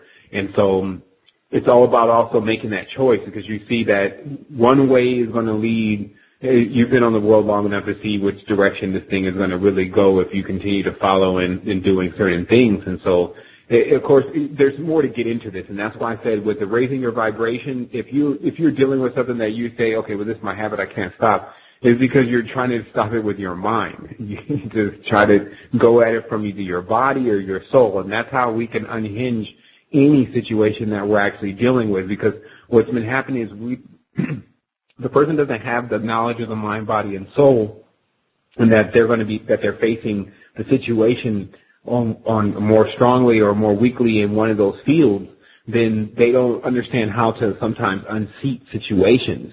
But I noticed that, for instance, Candida, which is a worm that grows in the stomach that's based on eating a lot of sugar, it suggests to you that you should go eat sugar. So it's not even your idea that you want to go and like bust open a pack of Skittles. It's actually Candida's idea. And so then once the stomach is flushed from the Candida, then the idea is actually removed from you wanting to get these Skittles. It's just like you don't even like Skittles anymore. See, people need to see that you can do it like that. This is not all about you doing it one way, and if you don't do it that way, then you're going to hell, and all the rest of the dogma that has been put in front of you. What happens is that you have to do it at some point, though. So you have to, if you know that it's pulling energy from you, so you can unseat it using one of these other methods. And that's why I say look at the MDS system, see how you can unroot certain situations that are holding you back, and then triangulate yourself, as I call it, meaning by your status of your mind, body, and soul, you can kind of gauge where you're really at in the whole quest, and then get on the quest. You got brothers and sisters, elders all around you, different individuals that are on the quest also and are willing to give you, which is really where our original essence was. They would give you what they had already discovered. They had stored, if anything, only the essence of what they had gained, and then when you met them, they could distribute that to you. That's actually the real 2012. We were talking about that the other night, but I don't think we have any time to be discussing that right now. But again, being able to understand that those who may not get it, it's going to be because of you too, because you can store it and then get it to them. Like we always have to see ourselves like, for better like we're the Red Cross on the astroplane. Like instead of leaving it up to just you figuring it out for yourself, why don't you just start setting up a whole operation where you're figuring it out for other people and helping other people that have been crash landed or stuck in the corner in darkness somewhere for a very long time. Like that's also what Michelle's saying, what are we going to do? We need to do something. That's what we're talking about here. We're not necessarily talking about you running downtown and occupying something. We're talking about you occupying your own mind again. And we're talking about you getting the things that are necessary to actually get you into vividly. Notice I always say that because this thing, they call it spiritual, but it's vivid. If you understand what you're looking for and what you're trying to accomplish and how to accomplish it, it becomes very vivid, the results. So you just have to understand the system in itself, which is in your body, nowhere else, but understanding your body for what it really is a major key. Because the body, of course, is the key. It's the gate itself. I really appreciate you saying that, because I think that's why, and I hope I don't sound neurotic, but why I keep harping on this whole need to, just be careful about the tendency to the abstraction, because, the body is the feminine, and the feminine has taken a beating and has been really ignored. And, the field, basically the overlords have, instead of neutral being the zero neutral point, they've actually, on the scale with, let's say, masculine on the far left and feminine on the far right, they've shifted everything so far to the left masculine, and then they call that point neutral. So females have been conditioned to believe that their real self is supposed to be essentially male, but they've been told that that is actually not male, but just neutral. That's just normal person. And so we need to bring neutral back to the real neutral so that, like, the feminine has space to really open, because the feminine has been really reduced to sort of this, like, toxic mimic of itself. Well, yeah. And like what you're saying about women not wanting to have kids, like, I don't have kids and I have no interest in it because just I'm not really, first of all, I kind of feel like I'm coming out of a war. And second, you know, I don't feel yet like the world that I'm in is a place I want to have a child. But it's because of this experience. It's not been a very good place for the feminine. It's been beat up and raped and misunderstood. And I feel like we need to maybe just do a whole show on that, because for the feminine inside of all of us, it's going to need a little support, and it's going to need to maybe happen slowly, because you have to show that part of you that it can trust you. It might not even trust you to come out, you know, to let you know that it's there. Right.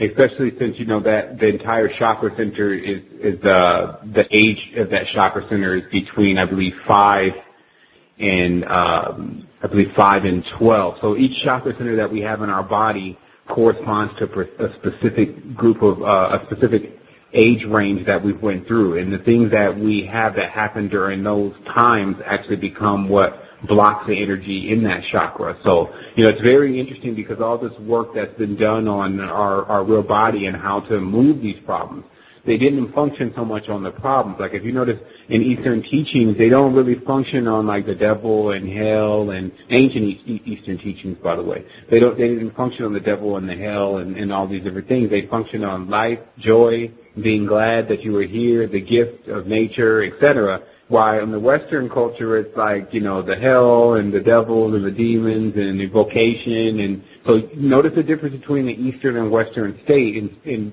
think about where you may be caught up in it. Because there's also still, like, any polarities are going to be an issue, because if you go into the Eastern teaching, that's also virtually nihilism in nirvana, meaning that, right, you know, there's no need to be doing anything at this point, not even breathing. So the reality is that there's this balance, because we're these energies that can actually come into these fields and really create the balance and keep the balance going, and that actually gives us something to do in our immortal journey. Because people need to start asking themselves, you know, what would you be doing anyway? So many people are really ready to leave, but, you know, where are you going? And I think it's a place to actually create, though, is the place that has no pain. Like, I can definitely identify, even with, there's a lot of pain that's associated with life. A woman definitely experiences a lot of that pain naturally, even to bring life. So just with that in itself, because me seeing vividly the effects of things, I believe that the fields we're looking for are painless fields. But if we want to enter that, then the mistakes have to stop. And that's really the biggest thing, is to start to denote, okay, what is the real mistakes? Because some people will say that, you know, we're doing everything fine and this is how we're supposed to be. And I think also sometimes that's just as bad as the whole we don't need to be doing anything. Like, the fact is that you put your hand in fire, you're going to get burned. So if you think that that's just how you're supposed to do, go ahead and stick your hand in the fire again, and you'll find the person won't do it. And it's because the lesson has taught them not to do that. So what other lessons? I just got to interrupt you for 1 second, Sevan, just to sign out, because if you're going off air in 10 seconds. Monkeys are really people. Contact me, grumpycheerleader@gmail.com, with any feedback. Thank you so much for being here. Okay, Sevan, it'll keep recording us, so you can finish your thoughts. Oh, actually, that was pretty much it. You know, we went through about 2 hours of it, and I think that we really got some powerful information out just for people to start applying things to themselves. And but yeah, I think that it was a really well-rounded conversation. I don't think I went a little bit too far as just keeping the message, you know, specific to getting that activation going on within people. Yeah, it was a beautiful, you know, it was Sevan's idea to do the top 10 ways, and I think that was a great way to ground it, because we're talking about expansion, so the conversation gets expansive, and I felt like this was really a great balance. And, you know, let's contract, you and I will email and figure out when to have you back on. And, but yeah, just already it looks like most of the people who started with us are still here even now. So it looks like we struck a good balance. And I just want to say thank you again for 2 hours of your time and your service. It's been so helpful to me. And, I'm a fiction writer, so I'm kind of running around in these different worlds all the time, and to have someone like you that like delineates them so well, and your ability to organize the information is incredible. So it's really helpful to me, and I imagine other people. But thank you again. Well, you're definitely, everyone's more than welcome. We got actually another level of this because I was always saying how we were going to hype this thing up and take it to another level, especially with how we're getting the information. And so this next level is going to be extremely interactive. And I just had to, it'll probably start next week, maybe around the middle of next week once I get pretty much versed in the rest of the equipment that's here. But yeah, like now we have to show people the images also related to what we're talking about. There's why not? Like I think we need to use everything we got. Like, sometimes we watch these MMA fighters and these different people, and then they comment on them. They say, oh, this guy's got this and this in his arsenal. He's got the kick, and he's got the elbow, he's got the reach. And people need to start thinking of themselves also on the astral plane and for this awakening as what do you have in your arsenal? Like, I think right now it's really more important for people to see the images and the pictures and the conversation related to what's being discussed, since they're so used to learning like that, because it becomes so difficult to absorb information on this kind of level, just through the verbal, and then also trying to make that connection, and then your own doubts and going through your mind, and then you have someone distracting you in the environment. So if you can have this, this interactive show, which is really more like what they would do in a live show where they can show you different things and take you into different places. So this will be what's coming up next for the 2012 show, and also our collaborations with other platforms, because that's really what we were doing, is we were setting it up so that way we can start to have a panel on as someone, and myself, is sourcing the pictures and books and information behind what we're talking about in real time, not with just linking it as we were doing before. And then that way everyone kind of walks away also with a video that has all the information that they need inside the video. So that's going to be a major change, of course. We've been waiting out for this. Now we're actually at that point. So good. I love everything we've talked about, and I'm just trying to think if there's any last-minute stuff. Yeah, everybody, please contact me with suggestions. Oh, your show is on live stream. That's what I need to tell people. The 2012 show. They can go to the website or the live stream show there.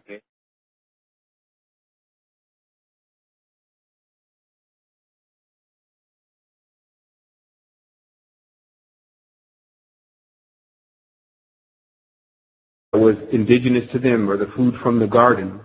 This is what begins to metamorphosize the human being, and there's a reason why for this. Because a lot of the fruits from the trees we've been consuming since the beginning. But what you'll find is something very, what we call now, magical about the trees, which is that anything that we could really desire here on this planet can be accomplished by a tree. And I'll explain. Some people want to look very young again. There's a tree. Some people want to be very strong. There's a tree. And what I mean by there's a tree is not something like magic, but that if you notice Big Pharma and Big Chemical, what they've done is they've been able to sequester the knowledge of the trees that are in the forest and the elements that are in them inside of the gene pool in the trees. And what we're really dealing with here is that because of the essence, like if you want to know where our finneginess comes from, if you want to know where our ability to reason comes from, or our ability to have muscles comes from, you can extract all those genes from trees. So in the ancient times, this of course was already known, and many people have heard about, especially the tree of life or the tree of knowledge of good and evil. And the fact is that just from a mathematical level, if you go back to your grandmother, then her grandmother, I always say this, you'll eventually get back to a small group of people. That's just mathematics. That's not a myth. But in addition to that, people should start thinking, the idea that there was an apex human that was androgynous is not out of mathematic terms based on the system of the pyramid, meaning that as you continue to go back, you get less people, and then you get the beginning. So some people would get lost in just even considering what that would be for us as human beings, what would the beginning be like. But we don't even consider the trees because we're so self-centered. We don't consider the animals and what their possible states could have been when they were not domesticated and not involved in mankind's life, especially as his food, and what their attitudes and behaviors and communications are really like.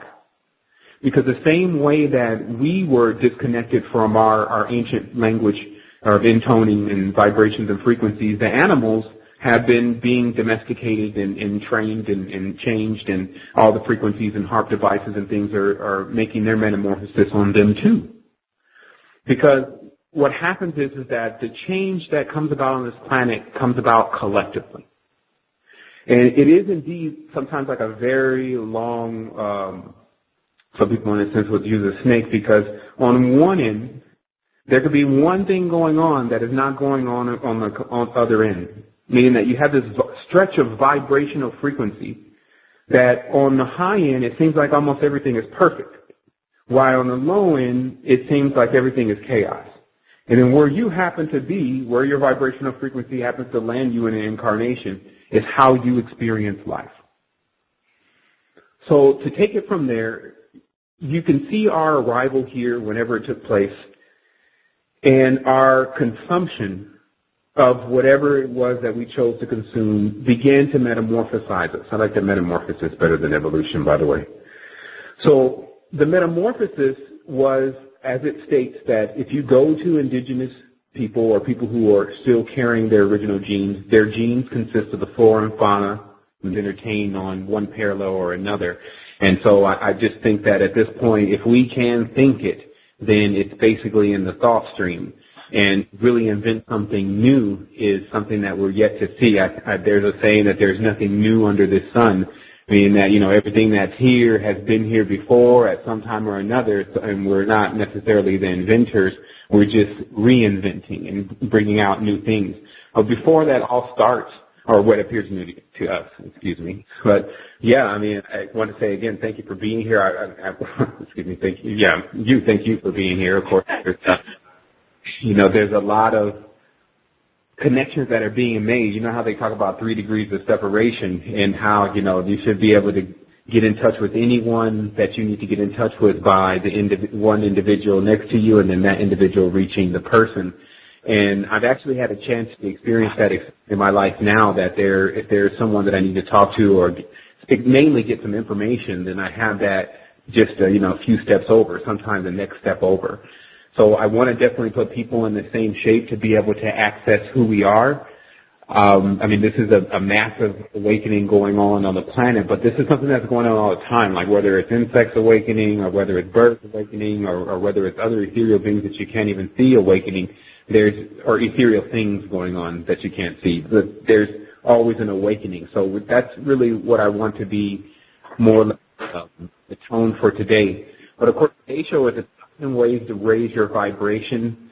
I didn't want to put in ways in like any type of order, because some people may say, well, I think that was more important than the other one. So I did come to this that I think that people can utilize if they want to raise their frequency. And of course, it's going to be very how can I put it? It's going to get deep into the grooves of how you work every day, because of course, if you don't experience activation, high levels of energy expansion, then there is just some calibrating that has to be done with your body or your mind or your soul. And but before I get into talking about that, which I in this without any water. All right. I was smart this time. I brought my glass. I bought a smoothie in here, but that's actually got some acai or something in there. But I'm just going to go and need to get some water real quick. I do. Well, do you want to go do that, and I can just make some business announcements and? For sure. Okay. Okay, so we'll have Sevan back in a couple minutes. I just want to thank Michael Wall for being the sponsor of the show this evening. He's got a book coming out soon called Jive Turkey, and it's about how he discovered one of the 7 wonders of the world, and you can find out more about it at jiveturkeythebook.com. Don't go to jiveturkey.com. They're selling turkeys in Chicago, and that is not Michael's page. Otherwise, as always, Monkeys Are Really People is a group that is always interested in new content for our radio shows. So if you'd like to interview someone, whether it's Sevan or someone else, and it doesn't matter the topic, this is, again, an artist network, so it doesn't necessarily have to be about esoteria. We're open and interested. And you don't have to be a professional, and if you've never done it before, I'll produce the show for you. We can make it really easy. But basically, we're a network of artists that are just supporting each other, collaborating on projects, just trying to grow as people. So a really wide range of things that we're interested in. Other than that, we will be having, as I said earlier, a couple shows coming up just to learn some techniques for emotional clearing, emotional processing. A lot of people have had a lot of really wild stuff happen in 2012, and you may feel like you have a backlog, some energies you don't know how to deal with, so we'll be doing a show on that. It will probably be called No Inner Child Left Behind, and if you're interested, you can either, I think there's a little button on the page on the internet if you're listening via the web where you can choose to follow our network and you'll be automatically notified.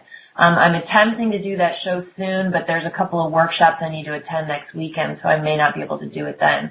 And again, we'll be having a third show with Sevan, hopefully within the next week, where we do some more advanced discussion of these matters. If you don't know about it yet, Sevan has a website, The Resistance 2010. I'm sure if you Google it, you'll get to it. You can join in. It's just a simple sign-up process. You just have to agree to their codes of behavior in the group. And it's an excellent resource if you're interested in this. Probably many of you listening are already members. I myself only just joined. I just found out about Sevan in the last couple months. So new people are just coming into the fold. But it's a really exciting time, so thanks again, everybody, for tuning in. Oh, and finally, if you want to contact me, my name is Michelle, and my email is grumpycheerleader@gmail.com. Contact me if you have suggestions, criticisms, critiques, ideas, anything. But we're looking for feedback because we're a very new radio station and we're still kind of discovering who our audience is and who's interested in what we're doing. So any of your feedback helps. Let me just check. Sevan, are you available? I'm here. Okay, great, beautiful. Okay, so let's take it away. Okay, definitely. Excuse me. I just, when you know that we at least probably have about 30 minutes nonstop talking, you really don't want to do that with no water. Right. Yeah.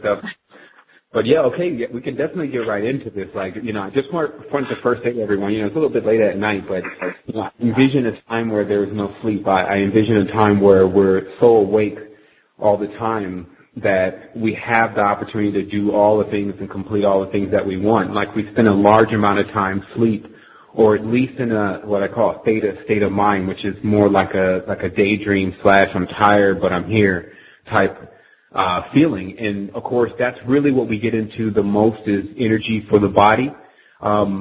So before I start getting into how the body is really split up in the mind, body, and soul, let me I'm just going to grab a chart here.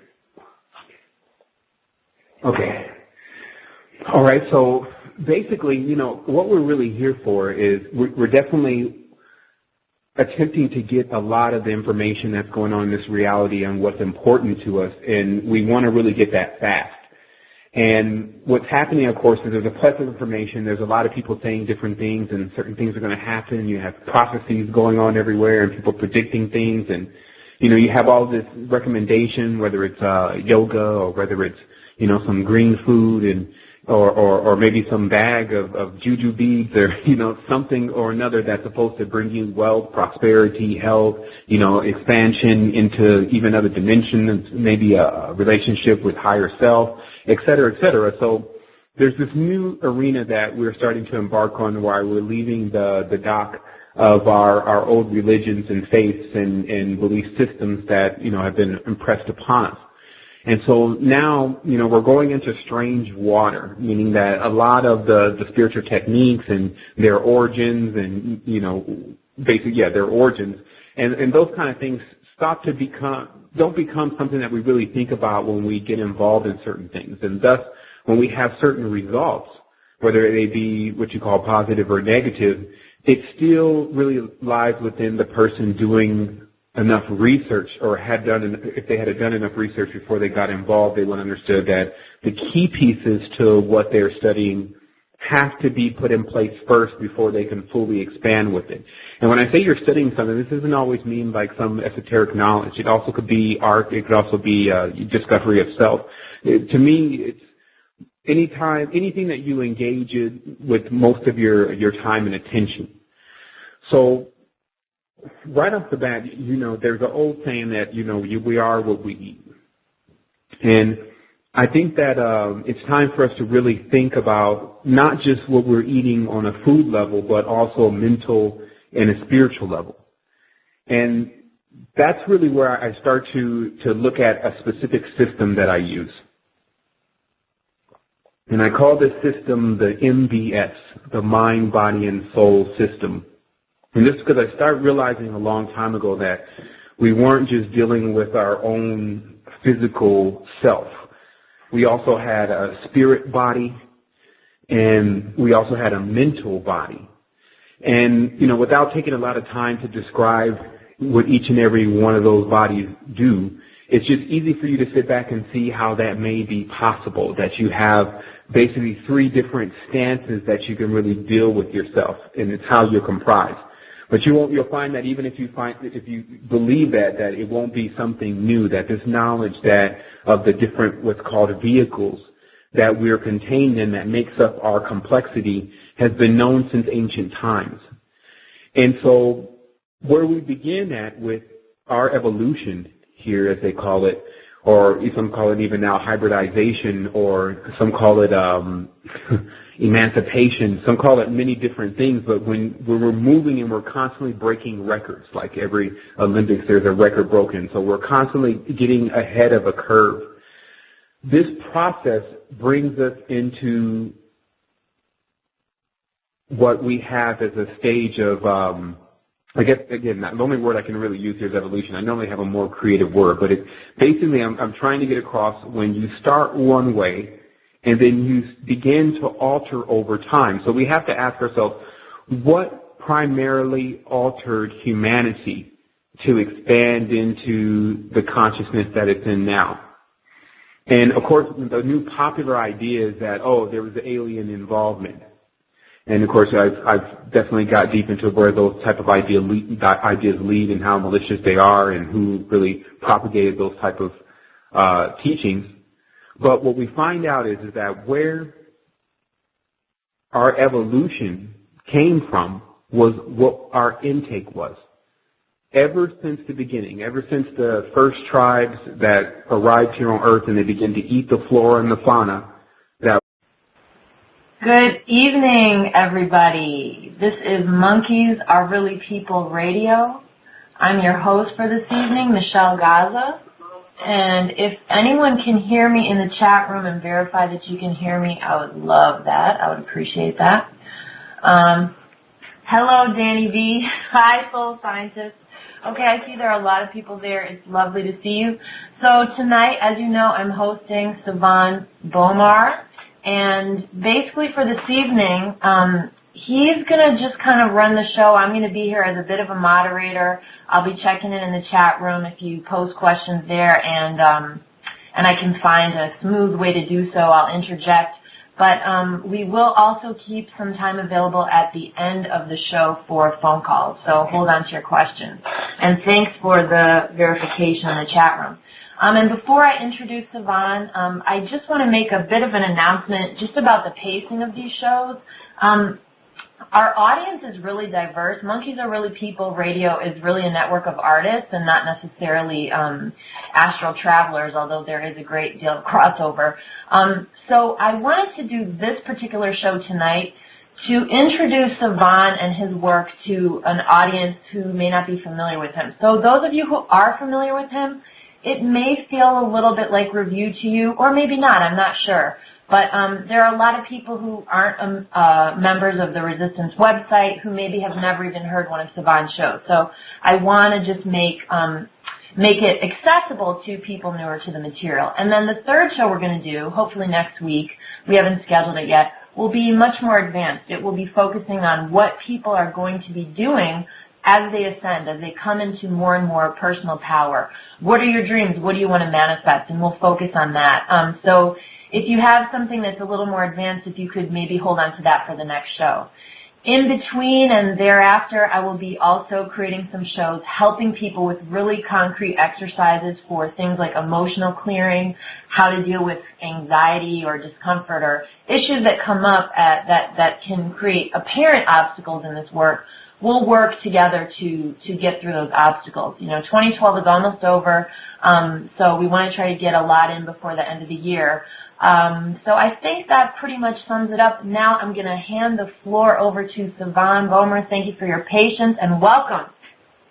Oh, it's just amazing to be able to broadcast once more. Thanks for having us on the show. It's, of course, the Resistance is in the house. All this to everyone, and then a lot of members, and of course, there's always guests tuning in. So it's just amazing to be here again to deliver the message. And yeah, as you said, we really want to give people a decent checklist, especially today, on what they can start to work on, but also just making it simple. You know, you're not getting into so much of the deeper esoteria today, but also talking about something that's just as important, which is really where it all begins. And, you know, as we were talking about earlier, it's really where when you start to get the information at first, a lot of the information just is somewhat puzzling, but you're also intrigued, so that keeps you going. But once things start to connect, the growth is really exponential. So sometimes when you're hearing some stuff that may seem way over your head at this moment, you know, once you start putting all the pieces together, it's not long before it all starts to make sense. And even the craziest idea has sometimes